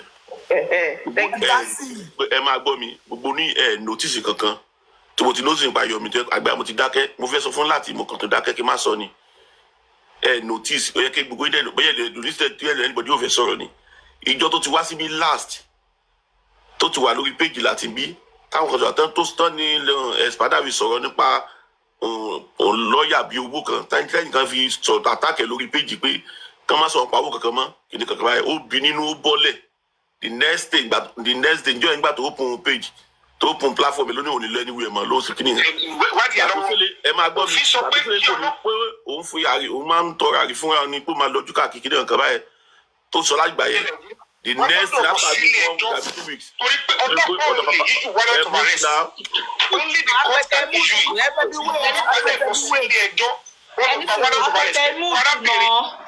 Ẹ kọ́kọ́ mi tẹ̀jọ́. Ó yá, Mr. Kúnlẹ̀. Ìyá ló di pé ó ń lọ sọ́dọ̀ parano ló máa ń gun bẹ̀ lọ so àti ìgbà tán sọ ń pa owó tó ti tẹ́nìkan ti àtàkẹ́ lórí bí pé wọn dáwó kankan yẹn fowó lẹ́fọ̀ọ́ náà kan máa sọ̀rọ̀ tó ti bí nínú yẹn gbogbo yẹn ló láti gbà yẹ kó wá sórí péjì Latisne mọ́ kó wá sókè mọ́ now mo wá study ẹ̀ pé so tó pa àwọn tó wà lórí péjì ẹni ló sọ̀rọ̀ òun kọ́ ló sọ̀rọ̀ tó pọ̀ sọ pé wọn dáwó for now ó dẹ̀ take a personal against boy ìgbà yẹn ló ti sọ ìgbà yẹn ni ó gbé wẹ́rẹ́ àpò fún $1 million bàbá náà tán dáa fún pé kán kí pàrọ̀ náà fún ìgbà ló sọ bẹ́ẹ̀ ìdílé libẹ̀ ló máa ń lọ lójú wa tó mọ́ sọ ẹni tí ó bá fèsì lẹ́yìn ìgbà tó bá lọ ẹ má gbé wá síbi ẹ má sọ mọ́ ẹni bọ̀ tó bá jà ẹ sílẹ̀ ẹjọ́ kó ṣe tó bá wù ẹ tó pèkì ẹ ó dà kó tó gbọ̀rọ̀ kó tó pa. Alẹ́ mi ò lórúkọ tẹ́lẹ̀ bàjẹ́ Mr. Yomi go ahead. So when that happened, Mutu now. Wọ́n yẹ bẹ̀rẹ̀ sí wá. No, and the lawyer begin to write to the AIG. Ojú abẹ́ ti dé pẹ̀lú ìtàn. Apẹtẹ Mutu. Ìwọ̀n ta gbọ́ pé kọ́ba ìdẹ́fẹ́ pé káàtó fún oṣù ṣíṣe. And they like you know what you need to present her. Ọ̀dọ̀ ní yẹ́sì tẹ̀ sọ yìí. Ẹ máa ní no evidence. Ẹ fẹ́ press ẹ fẹ́ ṣe bákan ni. Then the AIG said okay no worry. Kò sí wàhálà. Ta ló ń bí òtẹ́ni yìí? Èmi mo mí tí wọn. Ṣé ká má gbọ́ ni? Ṣé ẹ fẹ́ gbọ́ ni? Wọ́n máa gbọ́ kílẹ̀ gbọ́ Kúnlé ń sọ ni mò ń fẹ́ gbọ́. Kílẹ̀ gbọ́. Mr. Kúnlé ya. Ẹni tí tó bá fèsì pé wọ́n ta sí àbí kinní kan, ó ti ṣèlérí fún ẹ kó òun lọ sí péjì anybody mọ́. Ètò wa tó mu tó ń gbé ẹ lọ síbẹ̀ tó máa ń ta sí anyhow. A jẹ́ pé àdéhùn tó ṣe fún ẹ pé òun fìrà ń wọlé kò dó lórí ọ̀rọ̀ ẹ̀ ní fún ẹ ló fẹ́ náà ẹ̀ sọ lórí péjì ẹ̀. Ipò òun lọ pé òun rí òfin everything torí pé kinní kankan báyẹn. So tó bá padà ń lọ síbẹ̀ tó lọ ń dá sọ̀rọ̀ tó lọ jókòó síbẹ̀ tó máa rí fi ó ní òfin rẹ̀ sí ipò tó yẹ kó fi rẹ̀ sí ó ní òfin rẹ̀ sí ipò tó yẹ kó fi rẹ̀ sí tó tẹ bá wá ń pìtì ẹ̀ ẹ̀mí ò rí bóyá kẹ́ pìtì ẹ̀ mọ̀ because ó ti fẹ́ náà ẹ̀sọ́ àwọn yẹn sọ́run kò gbọ́ ó ti ní bí 500 tó wọ́n náà ti ń jáde láwọn yẹn wá wù ẹ̀ èèyàn bí 500 ti ń wù ẹ̀ kí ló tún wá káàkiri so tó máa wá ta sí ẹni àwọn níbẹ̀ nísìnyí mi ò bóyá kẹ́ pìtì ẹ̀ mọ̀ ẹ jẹ́ kó fèsì nǹkan tó wá fèsì ó lè defend rẹ̀ so ẹ mọ̀ wùlẹ̀ pìtì ẹ̀ pé fẹ́ lọ bá àtàkẹ́ fẹ́ lọ gbìjì àbí ọ̀kan tí o bá lè dúró lórí péjì ẹ̀ ìpàgbà tó sọ níbi pé ojú abẹ ní Yomi sọ Yorùbá ó manipulate wa pẹ̀lú English púpọ̀ ó rán wa. tó ẹ filẹ̀ ẹjọ́ kó fèsì ìgbà tó sọ lórí bí tó kó wọn ti fún lówó yẹn tó tó ìyàwó yẹn tó ti bínú bí tó ti lọ yẹn àgbà ni ò ti dé ibi mọ́ ni ò ti wá sókè mọ́. mi ò mọ̀ pé yẹn ṣẹlẹ̀ àti mi ò mọ̀ pé yẹn ṣẹlẹ̀ actually mi ìdẹ̀rù pé yẹn kúrò bẹ́ẹ̀ o tún gbà lọ ṣe sọ pé anybody máa rí òfin kìíní kan indirect wọ lórí. ọdún yẹn keyboard ṣe ò sí ara lọ́jọ́ tẹ̀ sí àkókò tó wà bíbá yìí. wọ́n ta sọ pé wọ́n fẹ́ kìíní kan múlẹ̀ pé. Bàrákúnlé àwọn ò tiẹ̀ ṣàkíyèsí yẹn àwọn ò ṣàkíyèsí yẹn bọ́ ẹni yìí àwa ń ṣe tiwa ní èèyàn kan ló kàn dé and we are not Yomi will fight for himself Yomi lè defend rẹ̀. he will fight for himself. ẹ kàn jẹ́ ká máa gbọ́ ẹ jẹ́ ká gbọ́. máa ṣe sún ẹ ní ìgbà tó gbọ́n ló lọ sílẹ̀ ló lọ jẹ́ kán rí òfin ẹ filẹ̀ ẹ jẹ́ kó máa tó bá wù. ara òrókù ara òrà adìyẹ. bọ́n ọdún sí ọ̀sẹ̀ náà gbọ́ máa gbọ́ àti sẹ́pà nǹkan jẹ́ fún rúbà ti túnṣe ìkanjú òlè ẹ̀ bá dé rìsọ́ọ̀tì yẹn kó kọ́ máa bẹ̀rẹ̀ tó yẹ sàgbàlagbà ní. ẹ jẹ́ ìdíyẹ ní kwẹ́sẹ̀ kan látàrí. ẹ jẹ́ àgbọ̀ntà sẹ́rí ó dá lágbájá sọ̀rọ̀ kó fẹ́ bẹ̀rẹ̀ kwẹ́sẹ̀ yìí lágbájá. Over to you. Thank you very much. Okay, I just want everybody to calm down. Yomi is not a policeman. I love his energy. So I'm going to bring the energy down. And Yomi, whatever language we prefer, whether it's Yoruba, whether it's English. Can you get your hand off your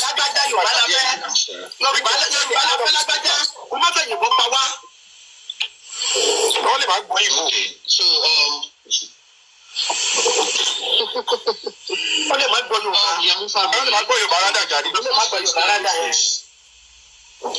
okay, the first question is this. Yomi, was Mohbad endowed?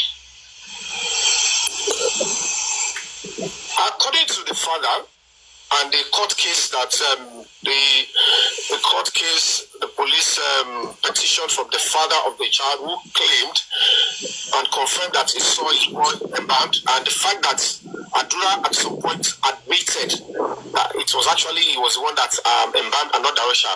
So I want to believe there was an embalmment since they were throwing it within themselves after the accusation of the father. But problem to money pẹ̀lú Yomi kò kí n wà precise. Àná ó dẹ̀ wà ní ó dẹ̀ mọ̀ nípa kéèsì yẹn You should be precise. One man tell me and you're not always precise. Boy, I'm a loss of one, I lost of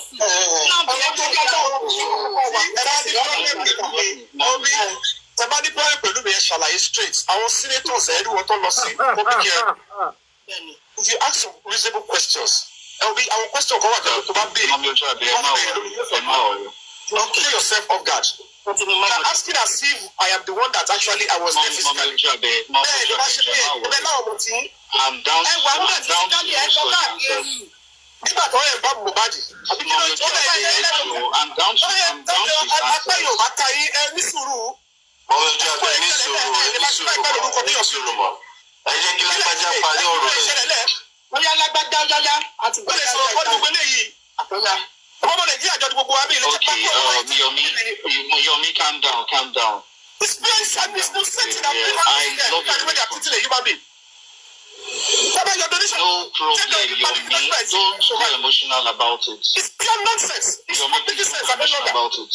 I understand your answer based on the father's testimony, statement, and whatever. I understand your question.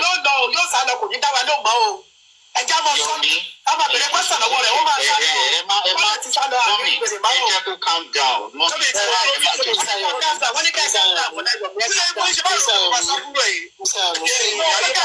think I want to advise you at this point to please, if I am in your shoes, I will not respond to any question anymore.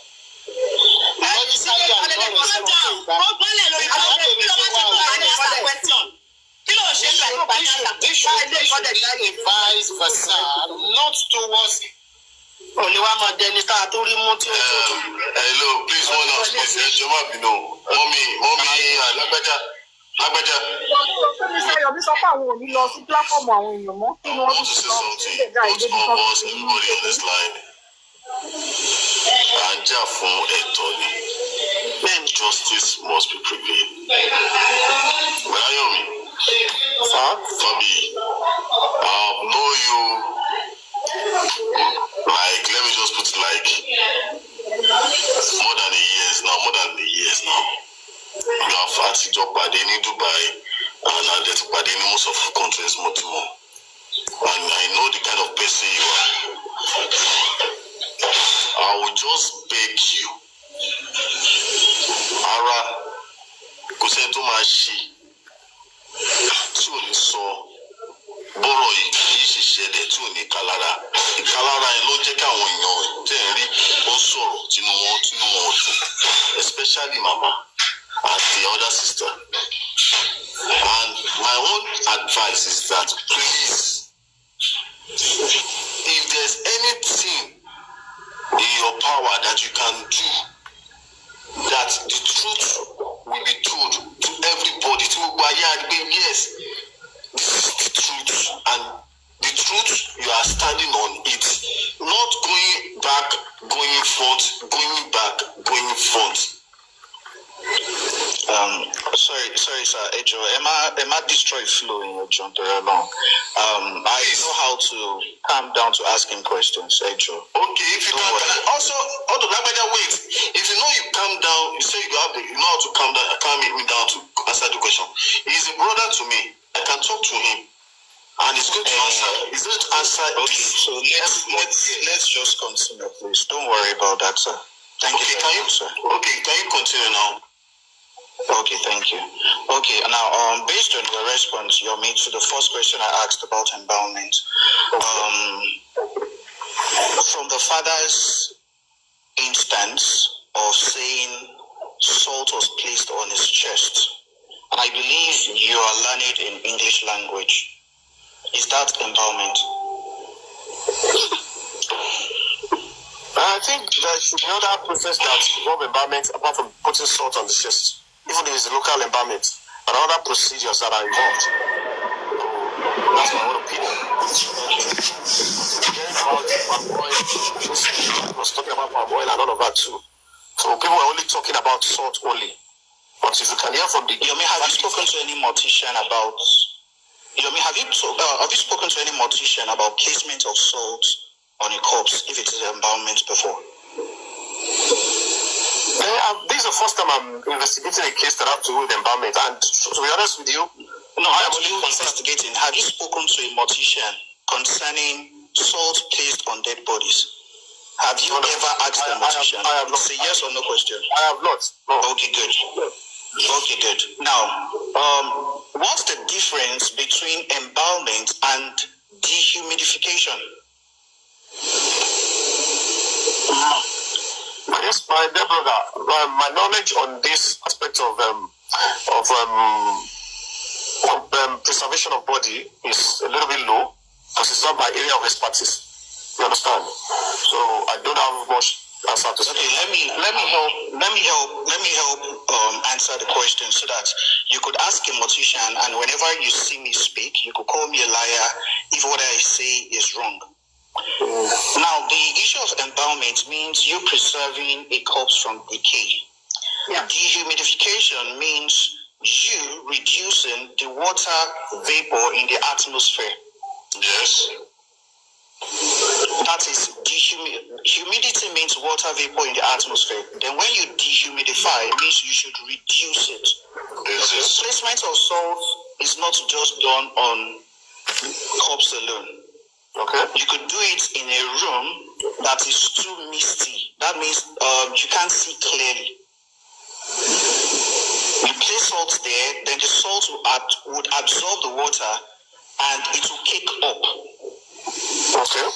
So please, you can ask the mortician. So that's the first question. I don't think I've ever argued on the embalmment or not embalmment. I don't know why you're pressing. He said he doesn't have problem with the embalmment. I don't know. I said we should ask a mortician. Yeah. She said she was a mortician. Mr. Yomi. Hold on. We have a discussion here that's been going on. Yes. Embalmment. Yeah, we're going there. I'm trying to bring it from the basics. Hold on. I want to know that when you spoke about the embalments now, how do you think, what was the point you're trying to drive out by trying to, question me on that? Just me, alibi for asking me. Oh, okay. The alibi is this. Both autopsy results claimed that Mohbad was not embalmed. Okay, did I argue? Have I ever argued that he was embalmed? See, I'm trying to let us see where we have common grounds. That's the meaning of the I need to know where you question. See, my brother, this is a public discourse. And the way you're sounding, I don't know whether you are a scholar or you went to read it on Google. And if it's just read it on Google for the case was asking me, and I will tell you clearly that I want to be go what is solo. Because me, don't call me. Me, join the argument. Me, argue no embalmment. Okay, now let's go to where. Mr. Yomi, when you came in first, you said Mohbad was embalmed in the house. Don't deny it. You said it. Exactly. You said it. You said it. Hello, my dear. You actually said that. You said it. Hold on, Lagbaja. If I am giving you a reported speech that Mohbad was embalmed in the house, Baba said he came to saw embalmment. I'm telling you what he said he saw. Reason why he had to denying. You place it on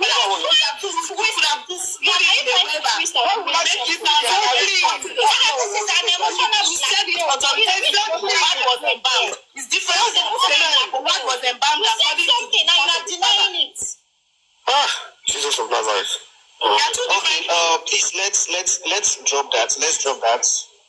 Let's drop that. Now the next thing has to do with them. Because you said the father. I have explained, and you said you have limited knowledge. No, explain to them. I have explained, and you said you have limited knowledge. So I don't. Can you talk to a mortician about it, please? Yomi, can you talk to a mortician about it? Let's move to the next question. Let's move to the next thing. Okay, Brother Taiwo, please hold on. Now, the next question I have is this. Now, the first source of evidence you said you had when you came into Justice for Mohbad is to talk about a central server for the CCTV. I'm an IT guy, and I understand everything about CCTV. Okay. You went into the house and you said this was where they plugged the DVR. You also said that the camera of a neighbor focused into the house of Mohbad. He also said the camera positions of the house. In a central server, what do you think a central server CCTV is? Can you please explain it, please? First and foremost, all your assertions were all incorrect. They are all fabrications. Number one, this is it, and I'll reiterate for the sake of people like you that you conjure words to suit your personal stuff on social media. Number one, I went into the estate, you never went in there. And I told you categorically, a neighbor of brother Yomi, please, hold on, let me respond. Yomi, I have been into the estate before, and I've done a video about it, so it's not just you. Hold on, and I don't know what you brought out. Continue. You didn't share with us what you brought out. Now, this is it. Oh, it was shown live, and if you want it, I can still repeat it. No problem, but at least the world can see what I went in there to do myself. Months before you did yours. Before you did yours. And by the way, this is Dawa class. Okay, now, my brother. This is like back of the people. Are you with me? Oh yeah, Jama, please continue. Very intellectual. I love the way that question has been asked, and I love the way Ugomi is answering. Let's have it, guys. Hold on, madam.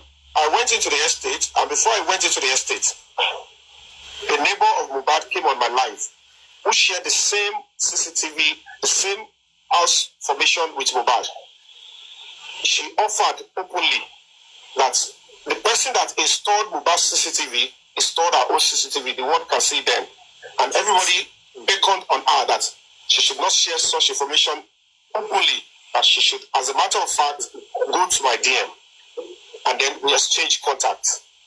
And of course, she gave me the narration that this is my own house, which of course I opened it up to everybody on social media. The same person that built her own flat, she said, is the same estate developer that built Mohbad's own, and the same person that installed the CCTV installed us, and the person is in charge of the central CCTV. That even in our own house, the CCTV is working, but of course, the coordinates for how to get access to it, she refused to collect it from the guy, IT guy. She said, anytime you need it, I will put it on your phone anywhere you want it. So she said the Mohbad's own, of course, is the same person who is in charge of the central CCTV in the estate. That was what I was told. And then we went further to extract whatever we need to extract from that house. And that was when I went there and I said, I shared the lady's contacts with Baba Mohbad. I said it repeatedly. People like you were going to actually say that I was lying, and they went about it, they boasted it. They went around to threaten the lady not to actually link me up to the IT guy of the estate, the guy that is in charge of the central CCTV, as told by them. Now, on the neighbor's CCTV, and I said I went into the house, I saw the DVR, which of course is another big lie on your part. The video of me entering into Mohbad's... I never said you saw the DVR. I never said you saw the DVR. Please retract that, please. You have to repeat what you said then.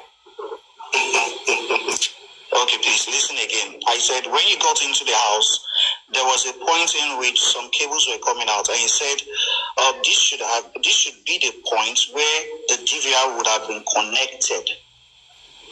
Okay, now I remember a socket that had all those USB points. Okay, that's why I said you were also selling what I just said to the public. We went there with an IT guy, okay, a CCTV guy, and I said the CCTV guy said with this installation, which I showed the video, this is conduit, and this is a completed CCTV installation. That this mark we're seeing on the wall is where the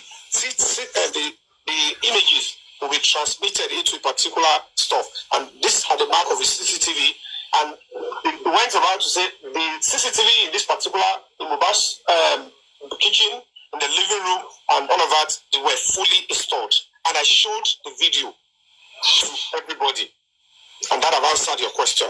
Where you are getting all this conjunction, okay, all these things you are conjuring together. Okay, good. Okay. Now let me now correct your knowledge about central server CCTV. When you talk about central, Sorry, who is speaking? But Taiwo, please, can you mute yourself? Thank you. Now, when you talk about central server CCTV, it means that all the cameras of that estate are connected to the same storage device. That's the meaning. And all the cameras have IP configurations that are connected to the same. You know why you keep misleading the public. Let me quickly. Let me quickly. Hold on. Make me finish. Hold on. Can you make me finish? Can you make me finish and stop me? Let me finish. Can you make me, because you started and you were talking about central server and everybody around the floor. Now, for the CCTV, for the central CCTV, now all the houses there would have been connected to that's the meaning of central server, that it is a central storage. A server is a storage. That is the meaning. They would have been having IPs. If you could view somebody's house from another CCTV, from another person's house, if you could view another person's house from another person's this thing, it means that all of them are connected together with the same IP configuration, having the same gateway. That's the meaning of that statement. Each house, what we are now trying to pattern from there is that each house, for you to be asking for the DVR means that each house has its own separate configuration. Each house has its own DVR, has its own storage. The storage of the house of the neighbor is different from the storage of Mohbad's house. That is what they have in every estate in Lekki. There's no estate in Lekki that you can view somebody's house, somebody's privacy from the security post. Very impossible. That is the meaning of central server. And if you check, most organizations like MTN, big banks, big insurance companies, the entire building of 20 floors, 10 floors would only have what is called a central server. That's all the cameras in the entire building. It can have neighboring buildings, but all of them would have just one storage. That is what you call central. And the meaning of central means the core server, central server. So what you are saying to IT guys is gibberish. Can I ask you a question? Mr. Yomi, I have a lot of experience in this. Hold on, sir, before I ask you. You said you went to the estate, right? Now I want you to respond. Continue. The evidence is online. You need to answer me. If you don't answer me, I've answered the question. You said it myself that what you said you did actually been answered months by me before. Yes, I did. Yes, you can see me answering the question. Yes or no? Were you in Mohbad's house? Yes or no? Said that already. Oh, subhanallah.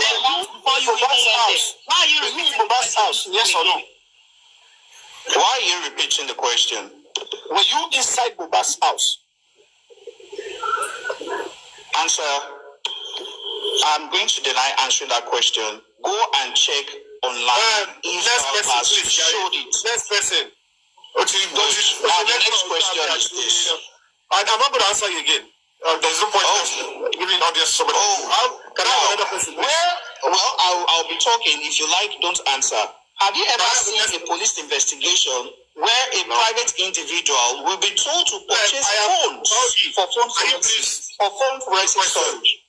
Mention any case in any police station that somebody was told to purchase phones for policemen. For forensic.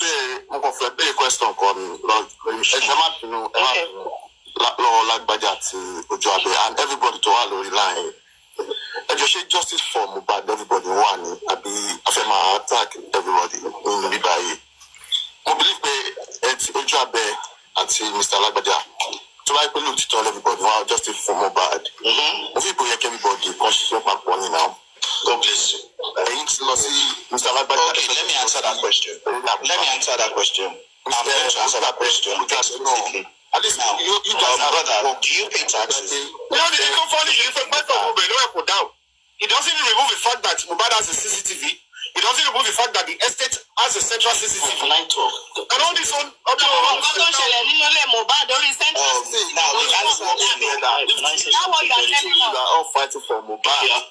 Can I say something? You are all fighting. You said no, I'm sorry. Evidence. Yeah, I don't know how to do that. I'm sorry, please. It looks like we are attacking this man. If you don't really know this case, then you will not understand why people are coming for this man called Yomifabi. Okay. A lot of you that I know on this platform, most of you and in the comment section don't really know about this case. That's why you feel like you're attacking him. We know some things that he's saying that are lies. And that's why we are giving it back to him. Your Mr. B, how can whatever is happening, let's even assume that Mohbad's house has a DVR. There's a CCTV camera installed in some corners of the house. There's a DVR. How will that get to the central server? Okay, you want me to respond to that now? Please respond. Because when you people keep flying with lies about this stuff. Now let me respond to that. Let him talk. Hold on. Mohbad's neighbor, I repeat, I don't live in Mohbad's estate. I don't know anybody there. Mohbad's neighbor volunteered that I want to help with the CCTV. But there's somebody, the person in charge of the central CCTV, Onikiwa Loba, and the two in charge of the central CCTV is probably also the person to install the individual ones. That simple language and then twist here. But I get one in central CCTV.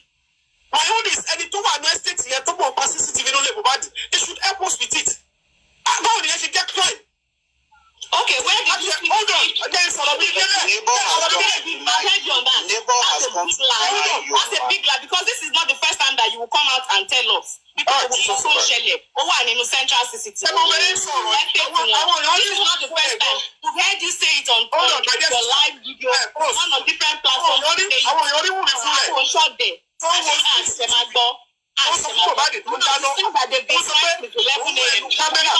did you see that thing from?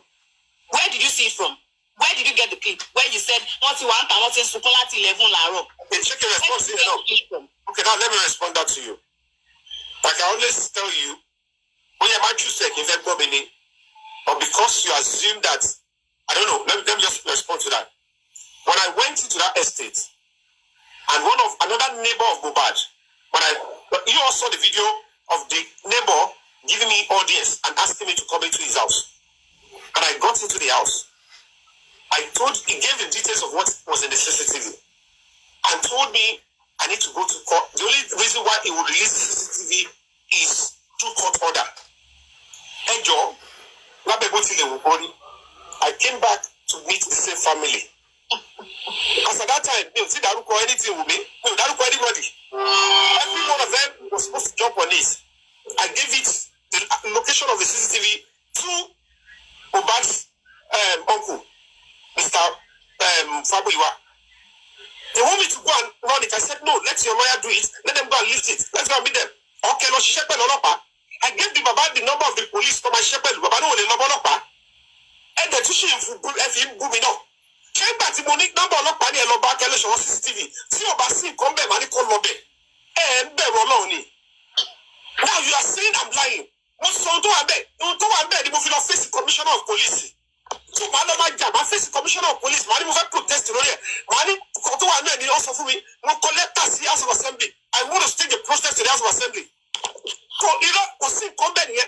That same neighbor, I dragged him before the IG. Because who are the most so yet? Okay, I have to go, Paro. Your meeting with the commissioner of police. Let us answer the question of Ampaoji. There is a question from Ampaoji, and I want to answer it. There's a question from Ampaoji. I want to answer him. Now, he said, why are we not working together? Why is this? Is it justice we're looking for?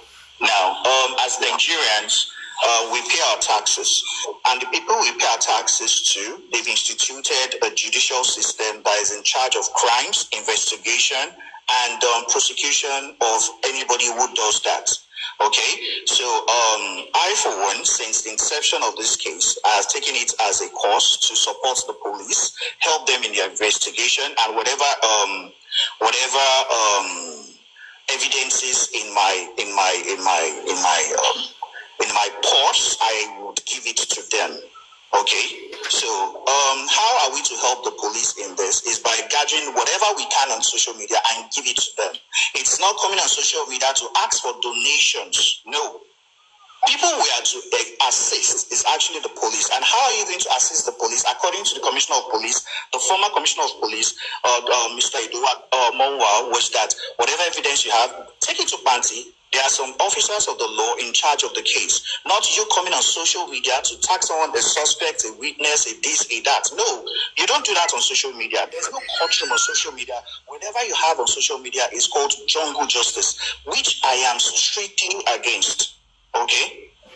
I hope you understand this. So my effort on this case, okay, I'm apology. My effort in this case is that I stop people extorting money from people illegally, extorting and not giving the police the chance to do their job. Okay.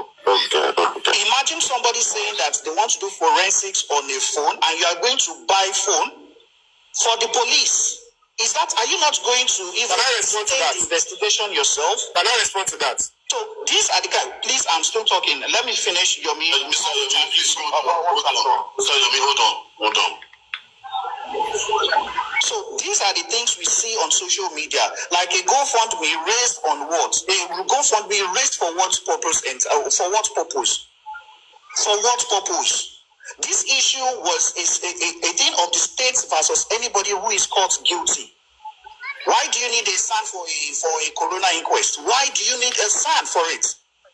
So these are the things that, yes, I'm always for. Let us allow the legal institution to handle the case. Not we bringing up conspiracies. Do you know how many conspiracies have flown on social media in the last 22 months? Number one, they will tell you that there's a CCTV footage. Somebody brought a false CCTV footage on social media. Somebody said that Mohbad was his kidney was dissected and a cooler was brought in and Davido ate the kidney. There are so many things that you will hear on social media. There are so many things.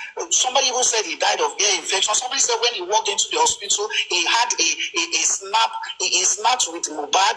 No, these are the kind of things that we won't allow on social media. And that is why when somebody said that I saw a footage in which they were already crying around 11 a.m., show your evidence. Don't come on social media and be blabbing that you need money for anything. Go to the right authorities. That is what I am for. So that's my explanation to everything. Thank you. All right, thank you. First and foremost, I want to believe that I heard you talked about SAN. We know who introduced senior advocates to this matter in the first place. Secondly, what a lot of people do, they come to this social media, talk about the Nigerian police, and they will always put up a kind of standard. British standard, American standard, forgetting or trying to play ignorance on the present position of the logistics and stuff for the police. And it needs to be stated clearly. When you institute mobilization to actually expedite whatever investigation is going on in your own matter, it's not a crime. It is not aiding and abetting crime. Because naturally, if you brought a complaint that this person, I want you to do this, police, if you want to do justice for me, I want you to go and do full forensic on this person's phone. You want the DPO or the IPO to go and buy iPhone. The least iPhone they will buy is less than 200,000. We all know naturally most times they might not have a budget. And if they would have to transfer the case to probably the higher command where they will have to do it, the IT guy of the police will do it. Nigeria of today, apart from the IPO that will go with it, the IT guy in the place, and the person that will approve the whole stuff, the head of the department there, will know all these things will go through some certain stuff. But coming to social media I say, given the phone. If you're missing it, you're now all right. Just use it for what you want to do. We just want justice for Mohbad. But you're still bitter about that. It's so nonsense. No matter how you think, it is actually not normal to do. It is still a move. Check in stop, Ben. That's okay. Okay, there's no problem. Thank you so much. Even if you are supporting whoever, Yeah, welcome. That's right.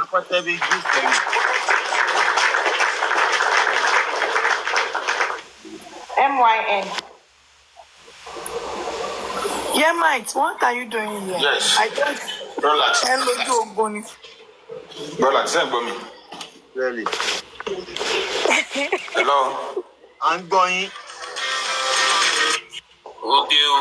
Hello. I'm going. We can hear you, sir, clearly. Yes, thank you. Seri, Yomi set her for dragging. Seri, gbogbo nǹkan táwọn yẹn bá sọ lórí platform wọn. Òun làwọn police ń gbà. Ojú abẹ tó ń fún Yomi lépè ìjẹta máa nì. Ó ṣépè fún láti kò sí mọ̀nà 3 hours. Gbogbo wọn ló wá jókòó sórí platform yẹn. Yomi wá lọ engage wọn. Kí ni Yomi fẹ́ get lára àwọn tó ṣe pé wọ́n fẹ́ gbọ́ tẹnu Yomi? Kò sí. Tán bá dẹ̀ ti gbọ́ tán, wọ́n á record ẹ̀. Wọ́n á lọ gbé fáwọn politics pé ẹ wo ẹni tó ń pọ̀ ń jà fún kan lára ẹ̀ pé rubbish ló ń ṣe. Àǹtí Yomi pàpà lọ́sọ́dọ̀ wọn kó fẹ́ sọ̀rọ̀ mi ò ní sẹ́yìn anything. Wọ́n máa rubbish ẹ̀. Ẹ jẹ́ ká mọ bí system Nàìjíríà ṣe ń work. Ó bá wà intellectual. Àwọn eléyìí nǹkan tán fẹ́ lò wọ́n ti get it. They can only pick a point and they will use that point against you and kò síbi tó ti fẹ́ win. Yomi ò ní right láti lọ máa engage àwọn wèrè yẹn. Láti lọ máa engage àwọn wèrè yẹn. Ó dẹ̀ lajú sílẹ̀ láti bí ọ̀sẹ̀ kan náà ti ń fún ẹ lépè. Wọ́n ṣe wá ni wọ́n fún ẹ lépè. Wọ́n sàn gbọ́n tọ́lọ́ àpò tó gbé dání bọ̀. Wọ́n fẹ́ rubbish kì ní yẹn mọ́ lọ́wọ́. Sáwọn dá rubbish 3 seconds. Because in tó ṣiṣẹ́ kan padà bá Yomi ní ìsìn ni pé tán fi fàtí Yomi ni pé wọ́n sì ń bẹ̀rù ní káàpù wọn pé Yomi ní evidence lọ́wọ́. Nti wọ́n bẹ̀rù pé Yomi ní evidence lọ́wọ́ pé ó dẹ̀ lè lo evidence yẹn against àwọn ní court. So they are now looking for a way láti rubbish because ọkàn wọn ò balẹ̀. Ẹ jẹ́ ká sọ tòótọ́ ọ̀rọ̀ ọkàn wọn ò balẹ̀.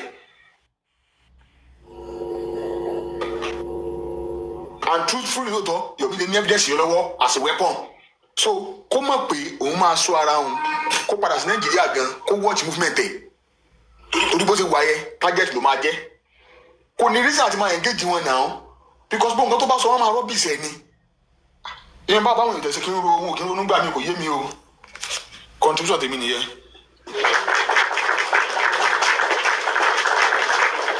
And again, ara tún kan wọn, ara ń kan wọn sí torí Ìyábọ̀ Òjó gbogbo problem tí yẹn ń face for now. So ara ń kan àwọn camp wọn yẹn for now. Wọ́n dẹ̀ mọ̀ pé Mr. Yomi náà ló ń fún wọn ní pressure like even Ìyábọ̀ Òjó herself. So that's why tán fi ń come for him torí gbogbo nǹkan tí yẹn ń face for now.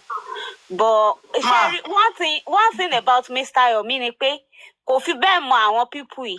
Sẹ́ẹ̀rí ń gbà mí kò kí ń mọ àwọn tó ń jẹ́ tiwa àtàwọn tó ń wà against ẹ̀. Irọ́ nìyẹn. Madam, irọ́ nìyẹn. Tí n bá dórí platform. I disagree with you.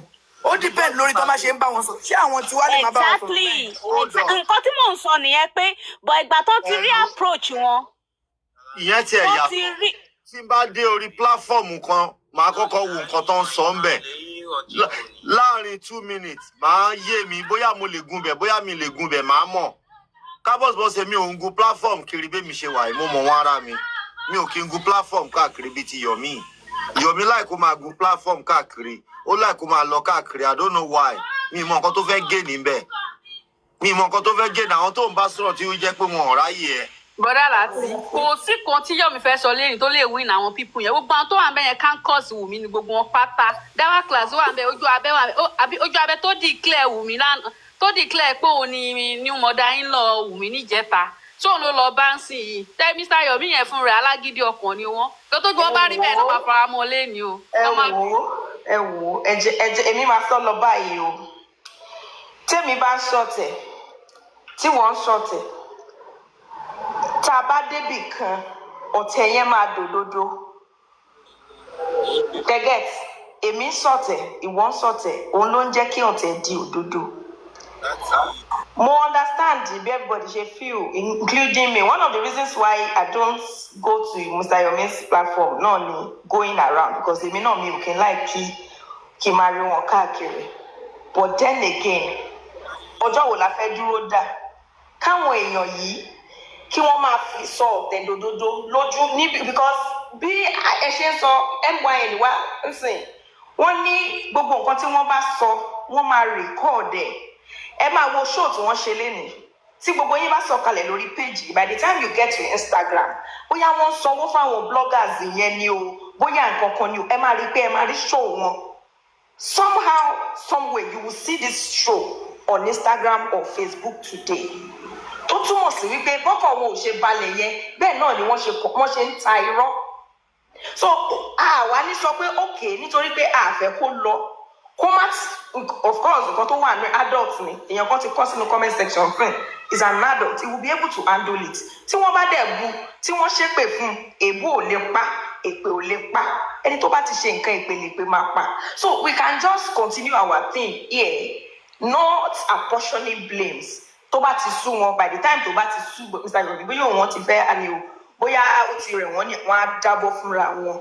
That is my own. A sọ̀kalẹ̀, a ti sọ̀kalẹ̀, kò ṣe fọ́n kúkú mu mọ́ bẹ̀ pé o ò lè sọ, tó bá ti sú, a sọ, but let him talk, let him vent, let him say what he has to say. Ibi tó bá ti ń sọ̀rọ̀, sometimes o lè ráwọn èèyàn tó máa reason pẹ̀lú ẹ pé okay o, Karimo is there now, no problem, ẹ jẹ́ kán lọ máa face ara wọn, there's no problem.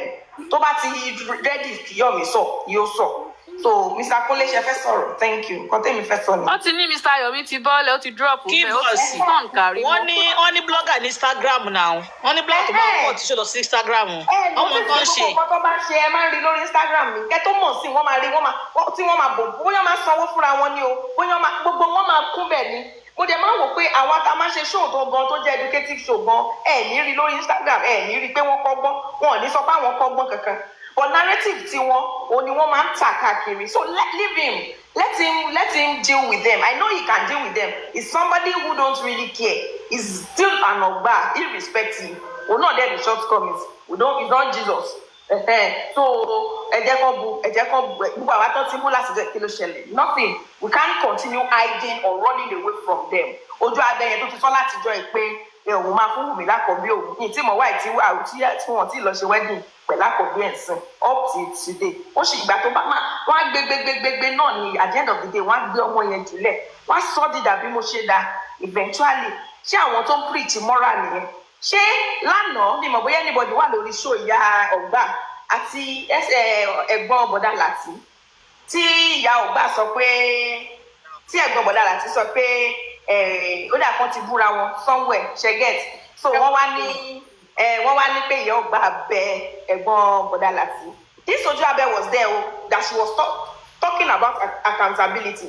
In fact, she said ìyá Ọ̀gbà win ní àtòun lánàá nítorí pé ìyá Ọ̀gbà fi ìrẹ̀lẹ̀ bá ìyá Esabod sọ̀rọ̀ nítorí pé kò bú ìyá Esabod. She talked about accountability, and you don't want that same Wunmi on God Edremilde. You don't want that same Wunmi to take accountability. Anybody tí ò bá ti lè take accountability òfòló wálé ayé wá ṣe, because ò ní lè pẹ́ lórí ìkúnlẹ̀ tó bá ti lè take accountability.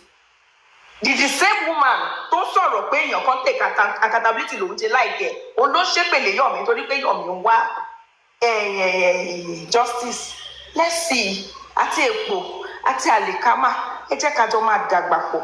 Nígbà tó bá yá a máa yọ ẹyọ kan fún ẹyọ kan, but ibi tó ní kálukú dúró sí òun ló matter. I don't hate anybody bí mo ṣe máa sọ, but the direct energy, that energy tá a ti ń lò láti jọ ẹ má jẹ́ ká jẹ́ kó stop. Ibi tí wọ́n bá ti ń tó bá yẹ ká lọ ká ti sọ̀rọ̀, let's stop there. Yomi will face them. I trust him for that. He will. Àti sáàgbọ́n tó fún wọn. Narrative wọn ti pọ̀ ń ta jù. Wọ́n ti yí àwọn èèyàn lọ́kàn padà jù lórí ọ̀rọ̀ yìí. Nítorí pé àwọn ò fẹ́ sọ̀rọ̀, nítorí pé ọmọlúàbí yẹn wà lára wa. Nítorí àfẹ́ káyé rí wa bí ẹni pé tiwa ti pọ̀ jù. But bíbí tó dé yìí, let's people talk. Let him talk. Anywhere he can go, let him go. mi ò dispute àbí mi ò bá wọn jà lórí pé àbí mi ò lè bínú sí wọn. He would take care of himself. Thank you. On God. Ẹ káàbọ̀. Sorry, sir. Ẹ káàárọ̀, sir. And ẹ káàárọ̀, everybody. Thank God in fact, when the person notified us, Mr. Yomi was facing some people somewhere and I had to go there. Sherry, it's good to talk sometimes, but Sherry, it was a complete gang up because the watch. In fact, immediately when I got there and I asked some things, I requested for them to bring me up so that I'll be able to ask both the IT guy and the other woman that was talking. But intentionally, they never wanted to bring people that they know with Olori Ebi and Mr. Yomi and Mommy. They never wanted to bring any one of us up. It was an intentional thing. In fact, sometimes lady to coordinate when some people comes up to ask questions from the people who are interrogating Mr. Yomi. So it was a complete gang up and Olori Ebi, you need to speak with Mr. Yomi. He's a celebrity. Me ò ní láti bá Yomi sọ̀rọ̀ anybody máa ràn mí sí Yomi because I've said this several times. So ó máa dà pé bóyá olúwa ẹ̀ ń jealous ìrìn àjò ẹ̀ ní náà. I'm on my own. Because Sherry as a person, even mo ṣe wà yìí, tí mi tí débi kankan yìí, àwọn because wà there pé I'll just be there, just keep quiet and be looking. I don't want my say to be heard in some places. And it's up, Yorùbá máa sọ̀rọ̀ wá ní pé obì tó bá farasin ló máa tọ́jú tí wọ́n bá hide tí wọ́n bá keep mute. It's not that you don't know, kì í ṣe pé èèyàn ò mọ̀ sí ọ̀rọ̀, but just have to be matured by being scarce sometimes, and that's what Mr. Yomi really need. He's a celebrity. In fact, the number of people that were there. If I only got to sort of Yomi, you don't know, I had to use my system to identify who the person is. Until now. So what are we talking about? Oh God, this thing has been Yes, ma'am. This thing has been going on for years. There have been 1 year now to change. Ẹ jẹ́ ká wá learn láti adapt. Ẹ jẹ́ ká wá learn láti know, okay, àti sọ. I thought I see mo bóyá bẹ̀rẹ̀ ọ̀rọ̀ pẹ̀lú mi. Èmi ni moderator Yomi. In fact, bóyá bí 4-5 days sí wọ́n dórí TikTok tí mo gorí ọ̀dọ̀ wọn tá a jọ sọ̀rọ̀ bọ̀bọ̀ kan nìbàdàn tí ó ní issue and we sorted that case. Ọlọ́run dẹ̀ gbà fún wa. Ọ̀bọ̀n yẹn dẹ̀ justice. Èmi ni moderator Mr. Yomi. But nítorí pé he was going from one platform to another. Nítorí irú nǹkan báyìí, mo wá stop láti máa tẹ̀lé wọn. Ṣe get. Ó dàbí ẹni pé anytime ìyàwó èèyàn sọ ẹja ní ẹ ṣe kí ni àjà.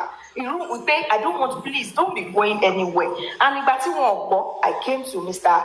Thank you, Alájẹsẹ́kù lórúkọ ọkùnrin yẹn. I came to Mr. Yomi's platform. Now, Mr. Olórí Ẹbí náà sọ, àwọn èèyàn sọ, ìgbà tí wọn ò dẹ̀ gbọ́, ó mì pé ìwà wọn nìyẹn. We should just, àwa nísìn làwa máa wá adapt. Again, let's change it. Let us all know that, okay, that is Yomi for you.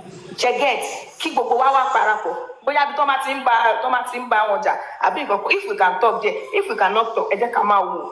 She understand, but that somebody should tell somebody to stop. No. It may not be possible. Okay, I can mama feel disappointed in it, and when you don't expect, you don't feel disappointed. That's it. So let's. Well, Sherry, my own is Sherry. At the end of the day, because now, okay, for example, when he was trying to explain some things over there just now, one law, come on, let's say. He was unable to clear it before he left the place. And I know that is the place on our court to go and publicize.